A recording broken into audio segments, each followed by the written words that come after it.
نحمده ونصلي على رسوله الكريم اما بعد فاعوذ بالله من الشيطان الرجيم بسم الله الرحمن الرحيم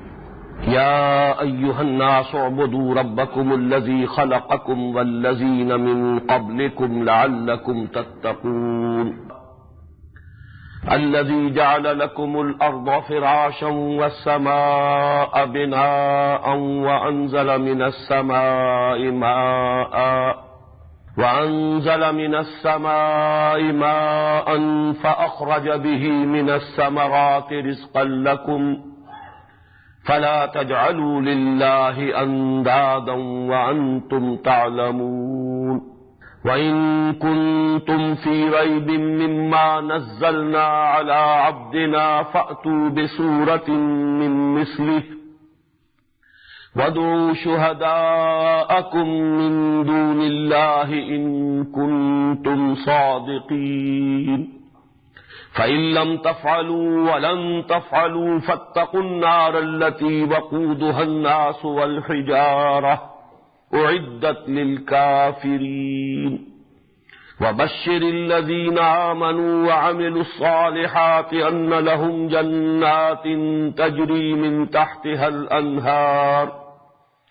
كلما رزقوا منها من ثمرة رزقا قالوا هذا الذي رزقنا من قبل وأتوا به متشابها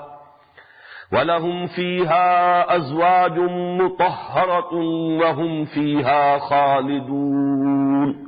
صدق الله العظيم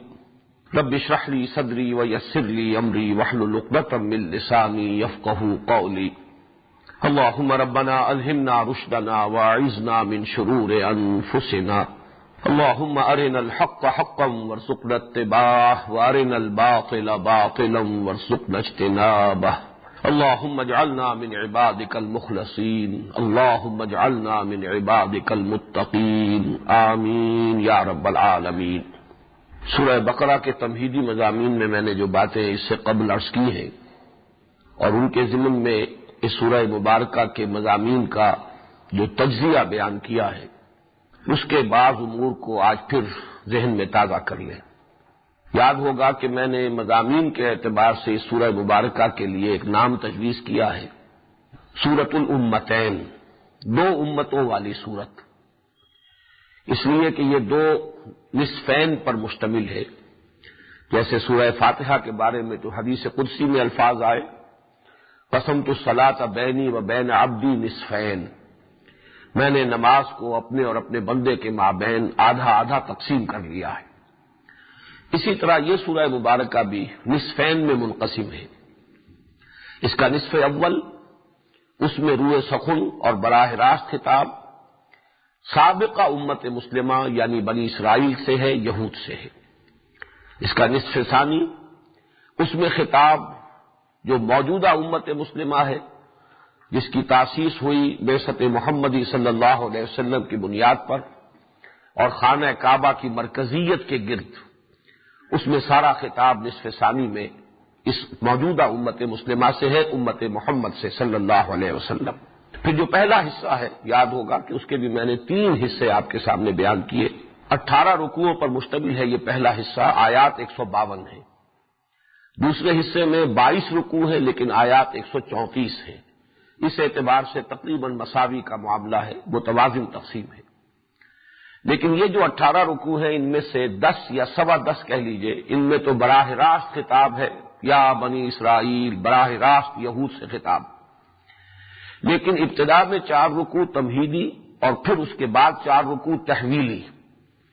یہ جو 4 رکوع تمہیدی ہیں یہ پھر 2 حصوں پر مشتمل ہے، پہلے 2 رکوع جو ہم پڑھ چکے اور یہ دوسرے 2 رکوع جو آج ہم شروع کر رہے ہیں، تیسرا اور چوتھا رکوع۔ ان کا معاملہ یہ ہے کہ یہ سورہ بقرہ کے لیے بھی تمہید ہے اور ایک اعتبار سے پورے قرآن حکیم کے لیے بھی تمہید کی حیثیت رکھتے ہیں۔ انٹروڈکٹری مضامین ہے قرآن حکیم کے کہ جو ان 4 رکوعوں میں آ گئے۔ پہلے 2 رکوعوں کے بارے میں عرض کر چکا ہوں کہ ایک تعویل خاص ہے، لیکن تعویل عام کو اس وقت صرف آپ کے سامنے دہرانا ہے کہ پہلے 2 رکوعوں میں ان 3 قسم کے اشخاص کی تفصیل بیان کر دی گئی کہ جو ہمیشہ اس کتاب کے حوالے سے موجود رہیں گے۔ ایک وہ لوگ جو اس کتاب سے کما حق ہو استفادہ کریں گے، ان کے صفات کیا ہوں گے، ان کی خصائص کیا ہوں گی، استفادے کی شرائط کیا ہیں، وہ بیان ہو گئے۔ ایک وہ لوگ کہ جو ضد اور تعصب ہر درمی کی وجہ سے اس کی ہدایت کے دروازے اپنے اوپر بند کر لیں گے، ختم اللہ علی قلوبہم وعلی سمعہم وعلی ابصارہم غشاوہ وَلَهُمْ عَذَابٌ عَظِيمٌ، یہ ان کا انجام ہے۔ تیسرا وہ گروہ کہ جو بظاہر مانے گا، ایمان لائے گا، دعویٰ کرے گا ماننے کا، لیکن اس ماننے کے عملی تقاضے پورے کرنے میں جو کسر نفس کرنی پڑتی ہے، ایثار نفس، اور جو جانی و مالی قربانیاں دینی پڑتی ہیں، اس کی بنا پر چھٹک کر رہ جائے گا، کہ مذبذب ہو کر رہ جائے گا، نہ ماننے والوں میں نہ انکار کرنے والوں میں۔ یہ تیسرا گروہ بھی ہمیشہ موجود رہا ہے اور ہمیشہ موجود رہے گا، اور ہر نئی دعوت کے ساتھ، اور بالخصوص جس میں کوئی انقلابی رنگ ہو، یہ تین قسم کے لوگ جو ہیں دنیا میں ہمیشہ پائے گئے اور ہمیشہ پائے جائیں گے۔ اب اس کے بعد جو دو رکوع ہے، یہ تیسرا اور چوتھا رکوع، ان کے بارے میں یہ عرض کر دوں کہ مکی قرآن کا ایک طرح سے لب لباب اور خلاصہ ہے جو ان دو رکوعوں میں آ گیا ہے۔ قرآن حکیم کی بنیادی دعوت کیا ہے، اس کے اساسی نظریات کیا ہیں، اس کا بنیادی فلسفہ کیا ہے، یہ تین سوالات ذہن میں اچھی طریقے سے بٹھا لیجئے، ان کے جوابات ہیں کہ جو ان دو رکوعوں میں آئے۔ اس اعتبار سے دعوت اور حکمت قرآنی کا خلاصہ اور لب لباب ان دو رکوعوں میں ہے۔ یہ مضامین اصلاً ہیں مکی قرآن کے۔ قرآن حکیم کی جو مکی صورتیں ہیں، یعنی وہ حصہ کہ جو ہجرت سے قبل نازل ہوا ہے، اس کا اصل مضمون ہے ایمان، مثبت انداز میں بھی توحید کی دعوت، معاد کو اور آخرت کو ماننے کی دعوت، نبوت اور رسالت کو تسلیم کرنے کی دعوت، بندگی رب کی دعوت۔ یہ دعوت جو ہے یہ در حقیقت مکی قرآن کا بنیادی مضمون ہے۔ پھر یہ کہ ظاہر بات ہے کہ ہر دعوت کے لیے کوئی نہ کوئی اس کی نظریاتی اساس ہوتی ہے، کوئی اس کی حکمت ہے، کوئی فلسفہ ہے، کوئی اس کا میٹا فزکس ہے۔ اس کے اعتبار سے انسان کی حقیقت کے بارے میں، علم کی حقیقت کے بارے میں کچھ بنیادی تصورات ہوتے ہیں کہ جن پر وہ دعوت کھڑی ہوتی ہے۔ تو ان تمام چیزوں کو بھی اصلاً قرآن حکیم میں مکی صورتوں میں بیان کیا گیا۔ اب یہاں ایسا ہے کہ اس کو بنی اسرائیل سے براہ راست خطاب سے قبل دو رکوعوں میں ان تمام امور کا جو جامع ترین خلاصہ ہو سکتا ہے وہ یہ 19 آیات کے اندر یہاں جمع کر دیا گیا ہے۔ یہ گویا کہ مکی قرآن کا خلاصہ ہے۔ اس حوالے سے میں ذرا ایک بات اس سے پہلے بھی کئی مرتبہ خیال آیا تھا کہ گوش گزار کر دوں، لیکن پھر یہ کہ وہ بات رہ جاتی رہی کہ یہ ایک سوال ہے بڑا اہم کہ کیا وجہ ہے کہ قرآن حکیم کی جو ترتیب نزولی ہے اور جو اس کی ترتیب مصحف ہے، اس میں بالکل ایک عکسی ترتیب ہے، بالکل یوں سمجھیے کہ بالعکس معاملہ ہے۔ یہ جو صورتیں ہم پڑھ رہے ہیں، سورہ بقرہ، سورہ آل عمران، سورہ نساء، سورہ مائدہ، 6.25 پارے قرآن حکیم کے، تقریباً 1/6 حصہ بن جائے گا، بلکہ 1/5 حصہ، یہ مدنی صورتوں پر مشتمل ہے۔ اور آخری حصہ قرآن مجید کا وہ زیادہ تر وہ ہے کہ جو بالکل ابتدائی دور میں قرآن مجید میں نازل ہوئی صورتیں، تو یہ کہ ان کو پہلے رکھا گیا، ان مدنی صورتوں کو، اور مکیات کو اختتام پر لایا گیا۔ ویسے تو یہ کہ اس کے فوراً بعد بھی مکیات آ جائیں گی، لیکن جو بالکل ابتدائی دور کی مکی صورتیں ہیں وہ بالکل اختتام پر ہیں۔ تو گویا کہ اس اعتبار سے ترتیب نزولی اور ترتیب مصحف جو ہے وہ بالکل ایک دوسرے کی ضد ہے، ایک دوسرے کے برعکس ہے۔ اس کی حکمت کیا ہے؟ میرے مطالعے کی حد تک اس سوال سے اول تو اکثر و بیشتر حضرات نے تو اعتنا ہی نہیں کیا، کسی نے کیا بھی ہے تو کوئی ایسی قابل ذکر بات میرے علم میں نہیں آئی ہے کہ جو میں سمجھوں کہ اس کی کوئی صحیح اور قابل قبول توجیہ جس میں ہو رہی ہو، سوائے ایک توجیہ کے جو محمد مارمیڈیوک پکتھال نے کی ہے۔ انہوں نے جو ترجمہ کیا قرآن حکیم کا، گلوریس قرآن کے نام سے وہ شائع ہوا، بہت کثیر تعداد میں ایک زمانے میں شائع ہوا تھا، اور بہت سے اداروں کی طرف سے مفت بھی تقسیم ہوا تھا۔ یہ اس زمانے کی بات ہے جبکہ کمیونزم جو ہے اس کی ٹائیڈ ابھی بڑھ رہی تھی، چڑھ رہی تھی، اور مغربی قوتوں کو ضرورت محسوس ہو رہی تھی کہ اس کے آگے بند باندھنے کے لیے کچھ مذہبی جو تصورات ہیں ان کو سامنے لایا جائے۔ تو اس وقت یہ کام ہوا تھا کہ مختلف مذاہب کی جو مذہبی کتب ہیں ان کو مغربی ممالک نے کثرت کے ساتھ شائع کر کے بڑی تعداد میں پھر انہیں تقسیم کیا تھا کہ شاید یہ جو طوفان چلا آ رہا ہے اس کا مقابلہ جو ہے اس روحانیت کے ذریعے سے ہی کیا جا سکے کہ جو ان مذاہب کے اندر ہے۔ بہرحال اس زمانے میں وہ گلوریس قرآن بڑی کثرت کے ساتھ شائع ہوا اور تقسیم ہوا. اس کا جو مقدمہ ہے وہ میرے نزدیک بڑی ہی ذہانت پر مبنی ہے. واقعہ یہ ہے کہ بڑی گہری اسٹڈی اور بڑا گہرا مطالعہ اور مشاہدہ میں نے محسوس کیا کہ محمد ماربیو پکھٹال صاحب کا ہے. ایک تو سیرت النبی کے اعتبار سے کہ انہوں نے اس مقدمے میں سیرت کا جو خلاصہ بیان کیا بہت جامع ہے اور بہت ہی صحیح ہے، اور یہ کہ صحیح حالات کی تعبیر صحیح انداز میں ہے. لیکن وہیں مجھے اس کا جواب ملا تھا. انہوں نے اس کی جو توجیہ بیان کی ہے وہ یہ ہے کہ جب قرآن نازل ہو رہا تھا اس وقت ترتیب یہ تھی کہ پہلے ایمان کی ضرورت تھی، اس کے بعد عمل کا معاملہ تھا. اس لیے کہ ابھی ایک نئی دعوت، نیا فلسفہ، نیا نظریہ، نئی فکر، نئی سوچ، نئے عقائد سے انٹروڈیوس کرنا تھا. اس لیے وہاں ایمان کی اہمیت زیادہ تھی اور عمل کا معاملہ، قانون کا معاملہ، احکام کا معاملہ، اوامر و نواہی کا معاملہ یہ ثانوی درجے میں تھا. لیکن جب اسلام اسٹیبلش ہو گیا ایک پالیٹی کی حیثیت سے، وہ ایک نظام کی شکل میں قائم ہو گیا، تو اب صورت برعکس ہو گئی. اس لیے کہ اب آئندہ نسلیں جو ہیں وہ گویا کہ پیدائشی طور پر مسلمان ہوں گی. ان پیدائشی مسلمانوں کو اولاً ضرورت ہے عمل کی. اس لیے کہ جیسا کہ آپ کو معلوم ہے بچہ اگر 5-7 برس کا بھی ہو جاتا ہے تو اس کو نماز پڑھائی جاتی ہے، 9-10 برس کا ہو جائے روزہ رکھنا شروع کر دیتا ہے. تو یہ چونکہ اب ایک تمدن، ایک تہذیب، ایک کلچر، ایک نظام، ایک قانون یہ ہے کہ جو اسلام کی بنیاد پر قائم ہو چکا ہے، لہذا اب احکام کی اہمیت زیادہ ہو گئی ہے بنسبت ایمان کے. ایمان تو گویا کہ موروثی طور پر بھی لوگوں کو مل جاتا ہے. اور البتہ یہ کہ جیسے جیسے انسان کا شعور ترقی کرتا ہے پھر وہ اس کی ریئلائزیشن کرتا ہے. اس ایمان کے حقائق کو اپنے باطن کے اندر ریئلائز کرنا اور اس کا ادراک اور شعور حاصل کرنا یہ بعد میں ہوگا. لیکن جہاں تک ایمان کا تعلق ہے بنیادی طور پر ان حقائق کو ماننے اور تسلیم کرنے کا، یہ گویا کہ اس معاشرے میں پیدا ہونے والے لوگوں کو از خود حاصل ہو جاتا ہے. اس اعتبار سے اب ترتیب جو ہے وہ یہی ہونی چاہیے کہ پہلے وہ احکام، وہ اعمال، وہ جو شریعت کے اوامر و نواہی ہیں پہلے ان سے انٹروڈیوس کر دیا جائے. ایمان کے مباحث جو ہے وہ بعد میں. اسی وجہ سے قرآن مجید میں مصحف کے ترتیب میں یہ ترتیب نزولی کے برعکس صورت اختیار کی گئی. اس اعتبار سے میں عرض کر رہا ہوں کہ چونکہ یہاں پر مکی صورتیں اصلاً شروع ہو رہی ہیں قرآن حکیم میں، مصحف میں، لیکن یہ کہ ضرورت اس بات کی تھی کہ جو مدنی صورتیں شروع ہو رہی ہیں تو ضرورت اس بات کی تھی کہ مکی قرآن مجید کا خلاصہ یہاں پر درج کر دیا جائے. یہ ایک حکیمانہ ترتیب ہے. باقی جہاں تک ایک تعویل خاص کے اعتبار سے ایک خیال ہے جو مولانا اصلاحی صاحب نے ظاہر کیا ہے کہ ان رکوعوں میں بھی انڈائریکٹلی روح سخن جو ہے وہ یہود کی طرف ہے. جہاں تک چوتھے رکوع کا معاملہ ہے اس میں تو بات کچھ نکھر کر سامنے آ جائے گی، واضح ہو جائے گی، اس لیے کہ اس میں ابلیس کا جو کردار آئے گا اور اس ابلیسیت کی جو اساس ہے وہ ہے تکبر، ابا واستکبر، تکبر، عجب، اپنے بڑے ہونے کا گھمنڈ، اپنی تکبر کا معاملہ. اس اعتبار سے گویا کہ آئینہ دکھایا جا رہا ہے یہود کو کہ آج تم محمد کے مقابلے میں صلی اللہ علیہ وسلم جو استکبار کر رہے ہو، تکبر کر رہے ہو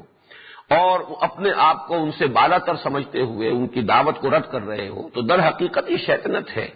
یہ وہی کردار ہے جو ابلیس نے آدم کے مقابلے میں اختیار کیا تھا، جو آج تم محمد صلی اللہ علیہ وسلم کے مقابلے میں اختیار کر رہے ہو. یہ بات تو خاصی مربوط معلوم ہوتی ہے. البتہ یہ جو تیسرا رکوع ہے جس کا آج ہم مطالعہ شروع کر رہے ہیں، اس میں مجھے کچھ تکلف والی بات معلوم ہوتی ہے. اگرچہ مولانا اصلاحی صاحب نے جو بات کہی ہے وہ میں آپ کے سامنے رکھ دیتا ہوں کہ چونکہ ایسا محسوس ہوا کہ جب اب مدنی دور میں اہل کتاب سے براہ راست خطاب ہوا، اب تک یہود یہ سمجھتے تھے کہ یہ دور کا معاملہ ہے.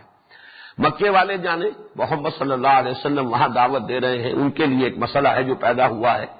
ہم سے کوئی براہ راست اس کا سروکار نہیں ہے. لیکن جب حضور مدینہ تشریف لے آئے اور اب براہ راست خطاب یہود سے شروع ہوا تو انہیں اب خطرے کا احساس ہوا کہ ہمارے لیے یہ اب ایک پوٹینشیل ڈینجر ہے، ہماری سیادت، قیادت، چودراہٹ، ہماری جو مسند ہے اس کے لیے اب ایک خطرہ ہے.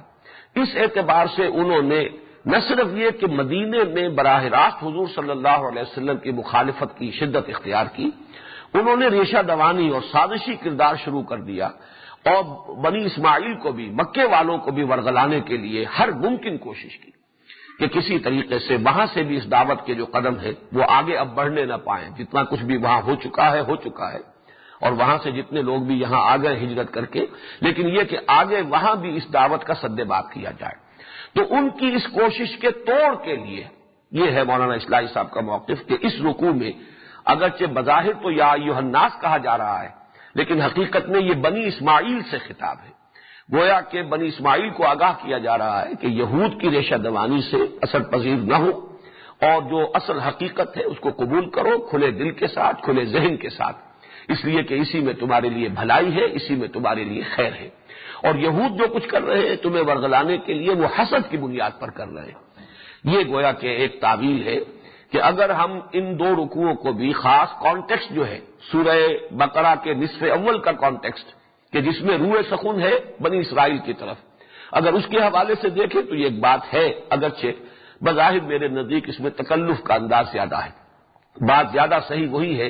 کہ ان دونوں رکوعوں کو تعویل عام ہی کے حوالے سے اپنے ذہن میں رکھیے کہ چونکہ اب مسلسل 6.25 پارے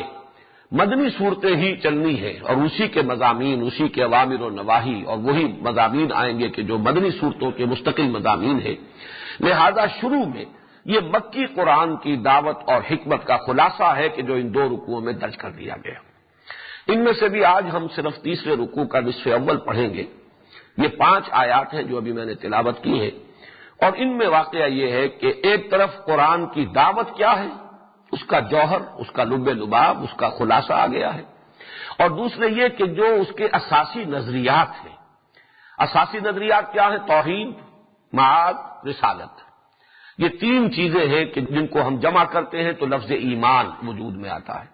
ایمان ہی اساسی نظریہ ہے اسلام کا، یہی جڑ ہے، یہ بنیاد ہے.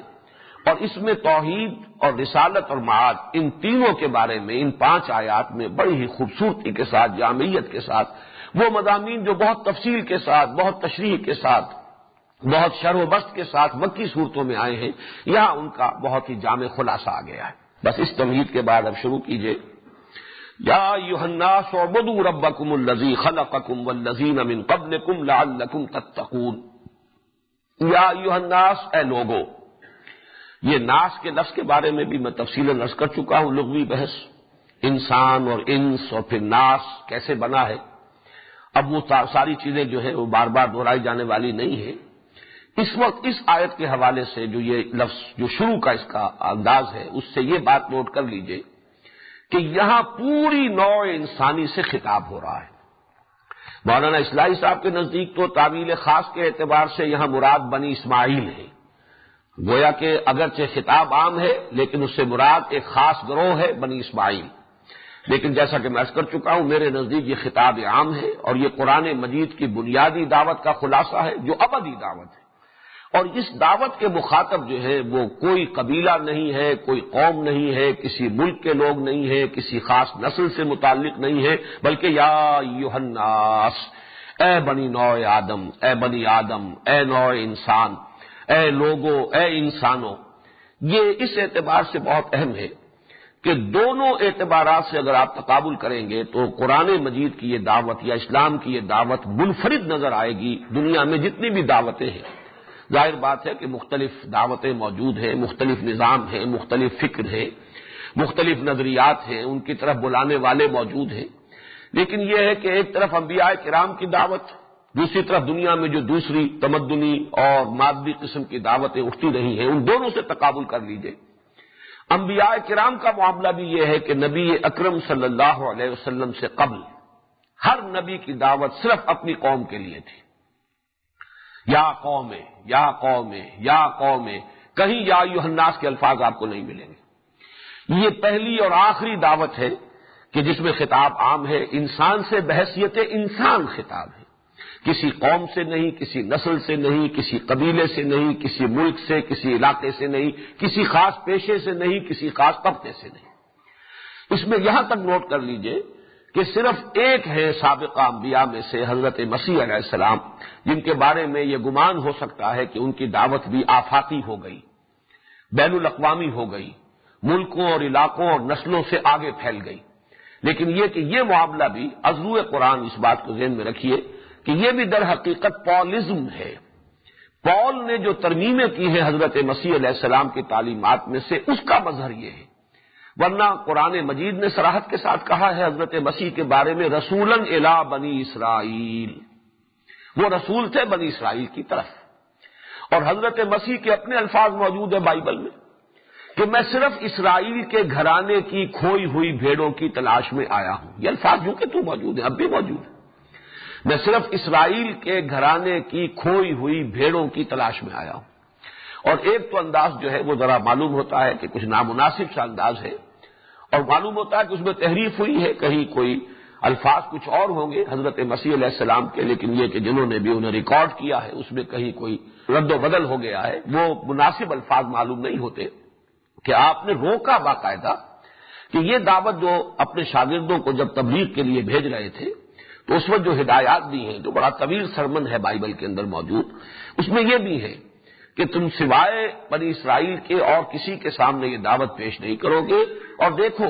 کوئی بھی اپنے بچوں کے حصے کی روٹی کتوں کے آگے نہیں ڈالتا۔ یہ جینٹائلز کا جو تصور یہود کے ہاں ہے، گوئم اور جینٹائلز، کہ در حقیقت کامل انسان تو صرف ہم ہی ہیں، باقی یہ انسان نما حیوان ہے، ان کا معاملہ جو ہے ایک اعتبار سے ہم سے کمتر ہے، بظاہر انسان ہے حقیقت انسان نہیں ہے، تو وہ گوئم اور جینٹائلز کے الفاظ استعمال کرتے ہیں۔ معلوم ہوتا ہے وہی ذہنیت ہے جو یہاں آ گئی ہے۔ حضرت مسیح نے صرف یہ کہا ہوگا کہ تمہاری ذمہ داری جو ہے وہ صرف بنی اسرائیل تک اس دعوت کو پہنچا دینے کی ہے، لیکن اس کی تعبیر کا انداز، جو بھی اس کے مرتب کرنے والے اور جو بھی اس کے ریکارڈ کرنے والے ہیں، ان کی اپنی ذہنیت اس میں شامل ہوئی ہے کہ کوئی شخص بھی اپنے بچوں کے حصے کی روٹی کتوں کے آگے نہیں ڈالتا۔ لیکن میں نے اس وقت صرف اس کو کوٹ کیا اس حوالے سے کہ قرآن اور بائبل دونوں اس پر متفق ہیں کہ حضرت مسیح علیہ السلام کی بعثت بھی صرف ایک قوم کی طرف تھی، ایک نسل کی طرف تھی۔ صرف محمد الرسول اللہ صلی اللہ علیہ وسلم کی بعثت ہے جو پوری نوع انسانی کے لیے۔ یہی وہ بات ہے جو سورہ سبا میں واضح الفاظ میں صراحت کے ساتھ بھی کہی گئی، وَمَا أَرْسَلْنَاكَ إِلَّا كَافَّةً لِلنَّاسِ بَشِيرًا وَنَذِيرًا، اے محمد ہم نے آپ کو نہیں بھیجا ہے مگر تمام نوع انسانی کے لیے بشیر اور نذیر بنا کر۔ وہ بات وہاں صراحت کے ساتھ آئی ہے، یہاں صرف اس لفظ کے حوالے سے یا ایھا الناس، تو گویا کہ سابقہ انبیاء اور رسل کی دعوت میں بھی کوئی اس کی نظیر نہیں ہے کہ پوری نوع انسانی سے خطاب ہوا ہو۔ اگرچہ اس کا تعلق نوٹ کر لیجئے، میں نے یہ مضامین اپنی ایک کتاب میں ان پر تفصیلاً بحث کی ہے۔ نبی اکرم صلی اللہ علیہ وسلم کا مقصد بعثت وہ یہ کہ ایک بنیادی تصور رسالت و نبوت ہے اور ایک تکمیل رسالت کا مرحلہ ہے جو محمد الرسول اللہ صلی اللہ علیہ وسلم پر ہوا ہے۔ اس اعتبار سے فرق کیا ہے، بنیادی مقصد رسالت اور تکمیلی جو مقصد ہے رسالت کا، اس میں کیا فرق و امتیاز ہے، اس میں میں نے یہ باتیں بیان کی ہیں کہ اس کا تعلق ہم کہہ سکتے ہیں کہ جو انسان کی تمدنی ترقی ہوئی ہے، خاص طور پر جو سائنٹیفک ترقی ہوئی ہے، اس کے ساتھ ہے کہ حضور صلی اللہ علیہ وسلم کی بعثت سے قبل یہ ممکن ہی نہیں تھا، فزیکلی امپاسبل تھا کہ کوئی ایک دعوت جو ہے وہ پوری نوع انسانی کو پہنچائی جا سکے۔ ابھی ذرائع رسل و رسائل اتنے تھے ہی نہیں، ابھی فاصلے تھے، انسان دور دور ایک دوسرے سے بالکل یوں سمجھیے کہ اجنبیت لیے ہوئے مختلف علاقوں کے اندر بس رہا تھا، ان کے درمیان وہ کمیونیکیشنز نہیں تھے، ذرائع رسل و رسائل نہیں تھے، اس اعتبار سے فزیکلی پاسبل بھی نہیں تھا۔ یہی وجہ ہے کہ اس سے پہلے نبوت آئی وَلِكُلِّ قَوْمٍ ہاد، ہر قوم کے لیے ہم ہادی بھیجتے رہے۔ وَإِن مِّن قَرْيَةٍ إِلَّا خَلَا فِيهَا نَذِيرٌ، کوئی ایسی بستی نہیں گزری ہے کہ جس میں کوئی خبردار کرنے والا نہ آیا ہو، یہ اپنی جگہ پر ہے، لیکن یہ کہ کسی بھی نبی کی دعوت اس طرح کی آفاقی نہیں تھی کہ جس میں خطاب کیا جا رہا ہو پوری نوع انسانی کو۔ یہ خاصہ ہے دعوت محمدی کا صلی اللہ علیہ وسلم یا دعوت قرآنی کا۔ اسی طریقے سے اس کا تقابل کیجئے دنیا میں جو دوسری دعوتیں ہوتی ہیں، جو بھی کوئی تحریکیں اٹھتی ہیں اور ان کے اندر اپیل کی جاتی ہے، ہر تحریک جو ہے کسی نہ کسی کو تو اپنا مخاطب بناتی ہے، مخاطب اولین، اس میں بھی آپ دیکھیں گے کہ انسان کو بحیثیت انسان خطاب کرنے والی کوئی دعوت نہیں ہے۔ یہ کہ اس لیے کہ قومی دعوتیں ہوتی ہیں، ملک کی عظمت کا نعرہ لگایا جاتا ہے، قوم کی برتری اور قوم کی عزت، اس کے حوالے سے لوگوں کو اپیل کیا جاتا ہے کہ آؤ جمع ہو جاؤ، ڈیفینڈ کرو اپنے آپ کو، اپنی عزت کو اور اپنی وجاہت کو اور اپنی حیثیت کو۔ یا یہ کہ زیادہ سے زیادہ آپ کہہ سکتے ہیں کہ بین الاقوامی سطح پر کوئی دعوت اٹھی تھی تو وہ یہ کمیونزم کی دعوت تھی، لیکن اس میں بھی طبقاتی تقسیم تھی۔ دنیا بھر کے مزدوروں جمع ہو جاؤ.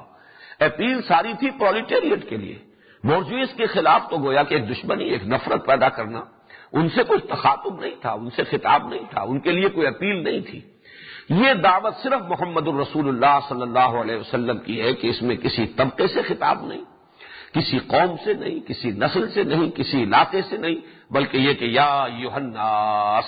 پوری نوع انسانی، بحیثیت نوع انسانی اس کی مخاطب ہے. دعوت کیا ہے؟ اعبدوا ربکم. ایک لفظ میں خلاصہ ہے. یہ دونوں الفاظ جو ہیں، عبادت اس کا مفہوم کیا ہے، رب اس کا مفہوم کیا ہے، یہ دونوں سورہ فاتحہ میں الفاظ آ چکے ہیں اور لغوی بحث جو ہے تفصیل کے ساتھ آ چکی ہے. اس وقت تیزی کے ساتھ چند چیزیں دوبارہ ذہن میں آپ مستحضر کر لیں. نمبر ایک یہ کہ دعوت قرآنی کا لب لباب یہی ہے، یہی پہلی مرتبہ قرآن کی دعوت آ رہی ہے. یعنی ترتیب مصحف میں آئیں گے، سورہ فاتحہ میں انداز جو ہے آپ کو معلوم ہے کہ اس کے اندر وہ دعوت کا انداز نہیں ہے کہ یہ مانو یا ایمان لاؤ یا یہ کرو اور یہ نہ کرو، بلکہ اس میں تو یا تو اعتراف ہے، ایک سلیم الفطرت اور سلیم العقل انسان جہاں تک خود پہنچ گیا اس کا وہ اظہار کر رہا ہے،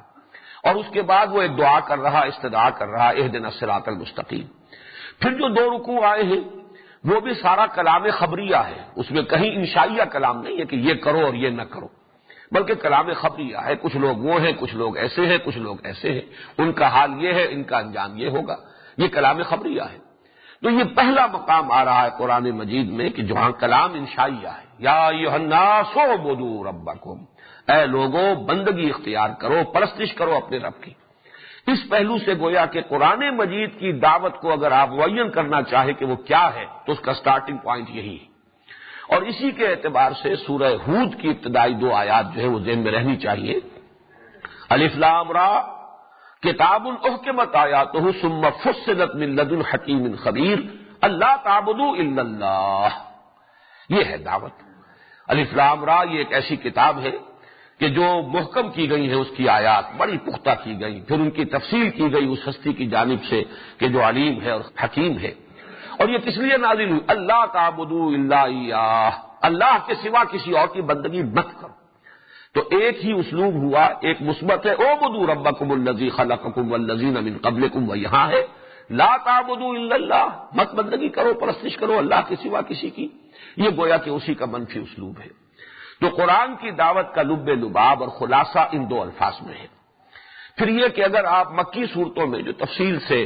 تمام رسولوں کا تذکرہ آتا ہے، حضرت نوح کی دعوت کیا تھی، حضرت ہود کی دعوت کیا تھی، حضرت صالح کی دعوت کیا تھی، تو بار بار سورہ شورى میں اور سورہ اعراف میں اور مختلف مقامات پر جہاں ترتیب کے ساتھ یہ چیزیں بیان ہوئی ہیں تو وہاں آپ کو دو اسلوب ملیں گے. ان کی دعوت کیا تھی؟ ان اعبدوا اللہ ما لکم من الہ غیرہ، ان اعبدوا اللہ واتقوہ واطیعون. اللہ کی بندگی کرو، تمہارا اس کے سوا کوئی معبود نہیں. اللہ کی بندگی کرو، اس کا تقوی اختیار کرو اور میری اطاعت کرو. بات مکمل جہاں ہوگی وہاں دعوت توحید کے ساتھ رسالت کی دعوت کو قبول کرنا بھی لازم. ان اعبدوا اللہ واطیعون، اللہ کی بندگی کرو، میری اطاعت کرو. میں اللہ کا نمائندہ ہوں، اس کی پرستش، اس کی بندگی ہوگی میری اطاعت کے ذریعے سے. اور جہاں اس دوسرا جو نقطہ ہے اس کو واضح نہیں کیا جاتا، ان اعبدوا اللہ ما لکم من الہ غیرہ، اللہ کی بندگی کرو، تمہارا کوئی الہ اور معبود اس کے سوا نہیں. پھر اس سے بھی آگے بڑھ کر یہ بات کہ قرآن حکیم کے روح سے جنوں اور انسانوں کا مقصد تخلیق ہی یہ ہے. جیسے کہ سورہ زاریات میں فرمایا وما خلقت الجن والانس الا لیعبدون، میں نے نہیں پیدا کیا ہے جنوں کو اور انسانوں کو مگر صرف اسی لیے کہ میری بندگی کریں، میری پرستش کریں، میری اطاعت کریں. اب اس میں جو لغوی مفہوم ہے اس میں جو میں بیان کر چکا ہوں، پھر صرف اس وقت ذہن میں تازہ کرنے کے لیے کہ عربوں میں یہ لفظ استعمال ہوتا تھا تذلل کے لیے، تعبد، تذلل، بچ جانا کسی کے سامنے، مطیع و منقاد ہو جانا، اسی کا مطیع فرمان بن جانا. چنانچہ ان کے ہاں لفظ استعمال ہوتا تھا البعیر المعبد. جیسے کہ آپ گھوڑے کو یہاں سداتے ہیں، اگر اسے تانگے میں جوتنا ہے تو پہلے سدانا پڑتا ہے، یا سواری کے لیے بھی بریکنگ جسے آپ کہتے ہیں. تو جو گھوڑا یا جو اونٹ جو ہے وہ پوری طرح سدھا لیا جائے کہ اب اس پر سواری کی جا سکے، وہ ہے البعیر المعبد، اس لیے کہ اب وہ آپ کا حکم مانتا ہے، آپ کے اشاروں پر حرکت کرتا ہے، وہ سمجھ جاتا ہے گھٹنے کی ذرا سی ایڑ سے کہ وہ اب میرا یہ جو سوار چاہتا ہے کہ میں تیز دوڑوں، ذرا سا اشارہ لگام کا اس کو وہ سمجھتا ہے کہ وہ چاہتا ہے کہ اب میں رک جاؤں. تو یہ تمام چیزیں جو ہے محبت ہے، یہ گویا کہ اب پوری طرح مطیع اور منقاد ہو گیا ہے. اسی طرح طریق المحبت کہتے تھے، راستہ جو ہے جس پر مسلسل لوگ چلتے رہے، جیسے ہم پگڈنیاں بن جاتی ہیں مسلسل چلنے سے، تو وہاں وہ راستہ جو ہے دب جاتا ہے، مٹی دبی ہوئی ہے، بیٹھی ہوئی ہے. اس کو بھی کہتے ہیں کہ وہ کہ جو راستہ پامال ہو چکا ہے، اور وہ اس اعتبار سے اب وہ گویا کہ اس کے اندر ہمواری آ چکی ہے، اونچ نیچ نہیں ہے. تو یہ پامال ہو جانا راستے کا، تو راستہ جو اس منزل سے گزر چکا ہو اس مرحلے سے، وہ طریق المحبت ہے. وہ دو حوالے بھی میں دے چکا ہوں کہ فرعون نے حضرت موسیٰ علیہ السلام پر جو پھپتی چست کی تھی کہ حضرت موسیٰ اور حضرت ہارون جب آئے ہیں اس کے دربار میں اور دعوت پیش کی ہے، تو اس نے کہا ہے اپنے بڑے ہی فخری انداز میں اور استحقار کے انداز میں، قومہما لنا عابدون، ان کی قوم جو ہے وہ تو ہمارے لیے ہماری عابد ہے، مطیع ہے، ہمارے سامنے ذلیل و خوار ہے اور ہمارے زیر فرمان ہے. تو ان کو کیسے جرأت ہوئی کہ وہ آئے ہیں ہمیں کوئی پیغام دینے کے لیے اور ہم سے کوئی تقاضا اور مطالبہ کرنے کے لیے. اور حضرت موسیٰ علیہ السلام نے بھی یہی لفظ استعمال کیا، وَتِلْكَ نِعْمَةٌ تَمُنُّهَا عَلَيَّ أَنْ عَبَّدتَّ بَنِي اسرائیل، تم نے جو بنی اسرائیل کو اپنا غلام بنا لیا ہے اور جکڑ لیا ہے اور انہیں اپنے ماتحت کیا ہوا ہے، زیر نگی کیا ہوا ہے، تو تم اس کو تو بھول گئے ہو، اور صرف چونکہ میں تمہارے محل میں پلا ہوں تو وہ احسان مجھ پر تم جتا رہے ہو. پوری قوم کو ذلیل و خوار کیا ہے یہ تمہیں نظر نہیں آ رہا، اور ایک فرد پر اگر کوئی احسان ہو گیا ہے کہ وہ محل میں پل گیا تھا. الم نربک فینا ولیدا، کیا ہم نے ہی نہیں پالا پوسا تھا تمہیں اپنے ہاں جبکہ تم چھوٹے سے تھے؟ تو گویا کہ ہمارے ہی ہاں پل کر اور اب تم جو ہے ہماری ہی بلی ہم ہی کو میاؤں کر رہے ہو. تو اس پر جواب جو دیا حضرت موسیٰ نے، وَتِلْكَ نِعْمَةٌ تَمُنُّهَا عَلَيَّ أَنْ عَبَّدتَّ بَنِي اسرائیل، تو گویا کہ اصل مفہوم جو ہے اس لفظ کا اس کو نوٹ کر لیجئے کہ وہ تذلل ہے. تقریباً تمام جمہور علماء جو ہیں جو لغت کے، ان کا فیصلہ یہ ہے کہ العبادت التذلل، قالہ الجمہور، جمہور کا فیصلہ یہ ہے تذلل، بچھ جانا، گر جانا، عاجزی، انکساری، اپنی انانیت کو ختم کر دینا، اپنی مرضی سے دستبردار ہو جانا کسی کے سامنے، بس یہ عبادت ہے. البتہ یہ کہ اس کے اندر جو اصل روح ہے، وہ روح محبت کی جب پیدا ہوگی تو وہ عبادت جو ہے مذہبی پیدا ہوگی. ایک عبادت ہے، ایک غلامی ہے، خالص سیاسی کانسیپٹ. ظاہر بات ہے کہ اگر بنی اسرائیل اطاعت کر رہے تھے فرعون کی تو کوئی اس کی محبت کی وجہ سے نہیں، کوئی اس کی تعظیم اپنے دل سے کرنے کے بنا پر نہیں، بلکہ مجبوری تھی. جیسے ہم انگریز کی اطاعت کرنے پر مجبور رہے، ہم اس کے غلام تھے، اس نے ہمیں فتح کیا، ہم غلام اور وہ ہمارا حاکم تھا. لیکن جو مذہب میں اور دین میں جو عبادت ہے اصل، اس میں جب تک کہ اس اطاعت کے ساتھ محبت کی چاشنی شامل نہ ہو جائے، دلی آمادگی، کسی کی محبت اور کسی کی عظمت کا نقش قلب پر اتنا گہرا ہو جائے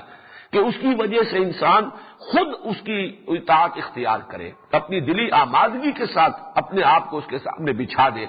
یہ ہے اصل میں وہ عبادت کے جو مطلوب ہے. اس معنی میں ہے اعبدوا ربکم، اپنے رب کی بندگی اور پرستش کرو. یہ بھی میں بیان کر چکا ہوں کہ دو الفاظ فارسی کے جمع کیے جائیں گے تو عبادت کا یہ مفہوم پورا ہوگا. ایک ہے بندگی، وہ جو شیخ سعدی نے کہا کہ زندگی آمد برائے بندگی، زندگی بے بندگی شرمندگی. بندگی بندہ بن جانا، اطاعت، غلامی. اور ایک ہے پرستش. پرستش کے اندر کسی کی محبت ہوتی ہے، کسی کی عظمت کا کوئی نقش ہوتا ہے، کسی سے کوئی والہانہ عشق ہوتا ہے، کسی کی کوئی احسان مندی کا جذبہ ہوتا ہے، جیسے کہ میں سورہ فاتحہ کے ذیل میں عرض کر چکا ہوں کہ اصل میں شکر ہی کا جذبہ ہے جو عبادت کے جذبے کی شکل اختیار کرتا ہے. اس لیے کہ فطرت انسانی کی صحت کی ایک علامت یہ ہے کہ اس میں شکر کا جذبہ ہو، شکر کا مادہ ہو. اگر اس کے ساتھ کوئی بھلائی کرے، خیر کرے، اس کی کوئی ضرورت پوری کرے، اس کی احسان مندی کے جذبات پیدا ہونے چاہیے. اگر ہو گئے ہیں پیدا تو یہ صحت جو ہے یہ صحت فطرت کی علامت ہے. نہیں ہو رہے تو معلوم ہوا کہ فطرت جو ہے مسخ ہو چکی ہے، پرورٹ ہو چکی ہے، اس کے سوتے خشک ہو چکے ہیں. پھر اسی کا ایک تقاضا یہ ہے اسی فطرت کا کہ جس نے آپ کے ساتھ بھلائی کی ہے آپ بھی اس کے ساتھ کوئی بھلائی کریں، کوئی بدلہ دیں، کسی درجے میں اس کو جزا دیں، کوئی تو مبادلہ ہو جائے، کوئی خدمت اس کی کرے کسی انداز میں. والدین نے اگر آپ کے ساتھ بھلائی کی ہے، آپ والدین کی خدمت کیجیے. کبھی کسی پڑوسی نے آپ کے ساتھ کوئی بھلا کام کیا، آپ بھی تلاش میں رہیں گے، کوئی موقع ملے میں بھی اس کے احسان کا بدلہ چکا لوں.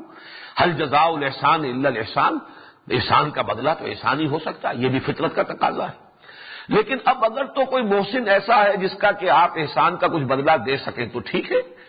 آپ نے عوض معاوضہ گلا ندارد، آپ نے اس کے احسان کا بدلہ چکا دیا. اب آپ کے اعصاب پر کوئی بوجھ نہیں رہا کہ میں اس کا احسان مند ہوں اور اس کے بوجھ تلے ہوں. لیکن اگر کوئی ہستی اتنی بلند ہے کہ آپ تو اس کی کوئی خدمت کر نہیں سکتے، سورج ہے، کیا کریں گے؟ آپ کو یہ تو پتا ہے سورج کی تمازت سے ہماری فصلیں پک رہی ہیں، سورج ہی کی یہ حرارت ہے جس سے یہ ہواؤں کا نظام ہے اور بارشیں برس رہی ہیں. تو یہ بڑا دیوتا ہے، اس سے تو ہمارے بڑے کام چل رہے ہیں. لیکن اب ہم کیا کریں؟ اس کی کیا خدمت بجا لائیں؟ اس کو کیا بدلہ دیں؟ تو بس اب یہاں ایک ہی شے رہ گئی کہ ہاتھ جوڑ کر کھڑے ہو جاؤ، اس کی عظمت کا اقرار کر لو، اس کے کچھ گن گاؤ، کچھ اس کی مدح کرو، کچھ حمد کرو، اس کے سامنے سر جھکا دو، سجدہ کر دو، ڈنڈوت کر دو، بس یہی ہو سکتا ہے، کچھ نہیں. اس اعتبار سے یہ جذبہ شکر جو ہے یہ در حقیقت پھر جذبہ عبادت کی شکل اختیار کرتا ہے. وہی جذبہ عبادت ہے کہ جو مطلوب ہے اللہ کے لیے کہ انسان یہ پہچان لے کہ رب حقیقت میں وہی ہے. ربوبیت چاہے میری کتنی ہی مختلف گوشوں سے ہو رہی ہو، سورج کا بھی اس میں حصہ ہے، چاند کا بھی اس میں حصہ ہے، ہواؤں کا بھی حصہ ہے، پانی کا بھی حصہ ہے، نباتات کا بھی حصہ ہے، والدین کا بھی حصہ ہے، قوم اور قبیلے کا بھی حصہ ہے، یہ سب کا حصہ ہے. میری ربوبیت، میری ضروریات کی باہم رسانی کا یہ نہ معلوم کتنا لمبا نظام ہے.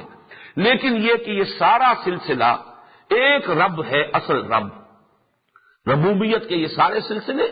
اسی کے قبضہ قدرت میں ہے، اسی کی ربوبیت کے یہ مظہر ہیں. اصل رب وہی ہے، اصل پالنہار وہی ہے. جس نے اس حقیقت کو پہچان لیا اب وہ ساری عبادت اور پرستش اور بندگی کا جذبہ اس کی ذات کے ساتھ وابستہ ہو جائے گا. جو سورہ فاتحہ میں یہ سارے مضامین آ چکے ہیں کہ الحمدللہ رب العالمین سے شروع ہو کر وہ پہلا حصہ جو ہے 3 آیتوں پر مشتمل، پہلا پلڑا جو ہے، ایک پلڑا جو ہے اس سورہ مبارکہ کی جو تقسیم ہم نے ایک ترازو کی شکل میں کی ہے، وہ پھر درمیانی آیت پر آ کر جوڑتا ہے ایاک نعبد. یہ ایاک نعبد اصل میں اس کا منطقی نتیجہ ہے. اس کے بعد ہے دوسرا حصہ ایاک نستعین، اور وہ ہے اہدنا الصراط المستقیم صراط الذین انعمت علیہم غیر المغضوب علیہم ولا الضالین. یہ جو محبت اور اطاعت، ان دونوں میں نسبت کیا ہے؟ اس کے لیے بہترین تشبیہ یہ ہے کہ جیسے ہمارا جسم ہے اور اس کے اندر جان ہے. جان نظر نہیں آتی، جان کا وزن ہمیں معلوم نہیں، لیکن جسم سارا اگر ہے کسی چیز سے تو وہ جان ہی کی بدولت ہے، ورنہ اس کی حقیقت کیا ہے؟ یہ تو جان نکل جائے ڈس انٹیگریٹ ہو جائے گا، متعفن ہو جائے گا، تھوڑے عرصے تک جو ہے اس کو آپ شاید رکھ سکیں، باقی اس کو برداشت کرنا ناممکن ہو جائے گا. تو ہے جو کچھ نظر آ رہا ہے وہ تو جسم ہے، جان نظر نہیں آ رہی. جان نہا در جسم او در جان نہا، تو یہ جان نہا ہے جسم کے اندر، یہ تو نظر نہیں آ رہی، لیکن اس کی ساری حقیقت جو ہے وہ اس جان سے ہے. یا آپ اس جان سے بھی آگے چاہیے تو روح سے ہے، لیکن یہ کہ نظر آنے والی شے جسم ہے. اسی طرح عبادت کا جو پیکر ہے جو نظر آئے گا وہ تو ہے اطاعت. اطاعت کلی، ہمہ تن، ہمہ وقت، ہمہ جہت، ہر اعتبار سے اللہ کی اطاعت.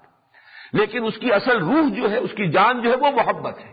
اگر محبت ہے تو یہ اطاعت عبادت بن جائے گی، اگر محبت نہیں ہے تو میری اطاعت رہ جائے گی. وہ اطاعت تو جبری بھی ہوتی ہے، مجبوراً بھی ہوتی ہے، دکھاوے کے لیے بھی ہوتی ہے، ریاکاری کے لیے بھی ہوتی ہے، وہ پھر عبادت شمار نہیں ہوگی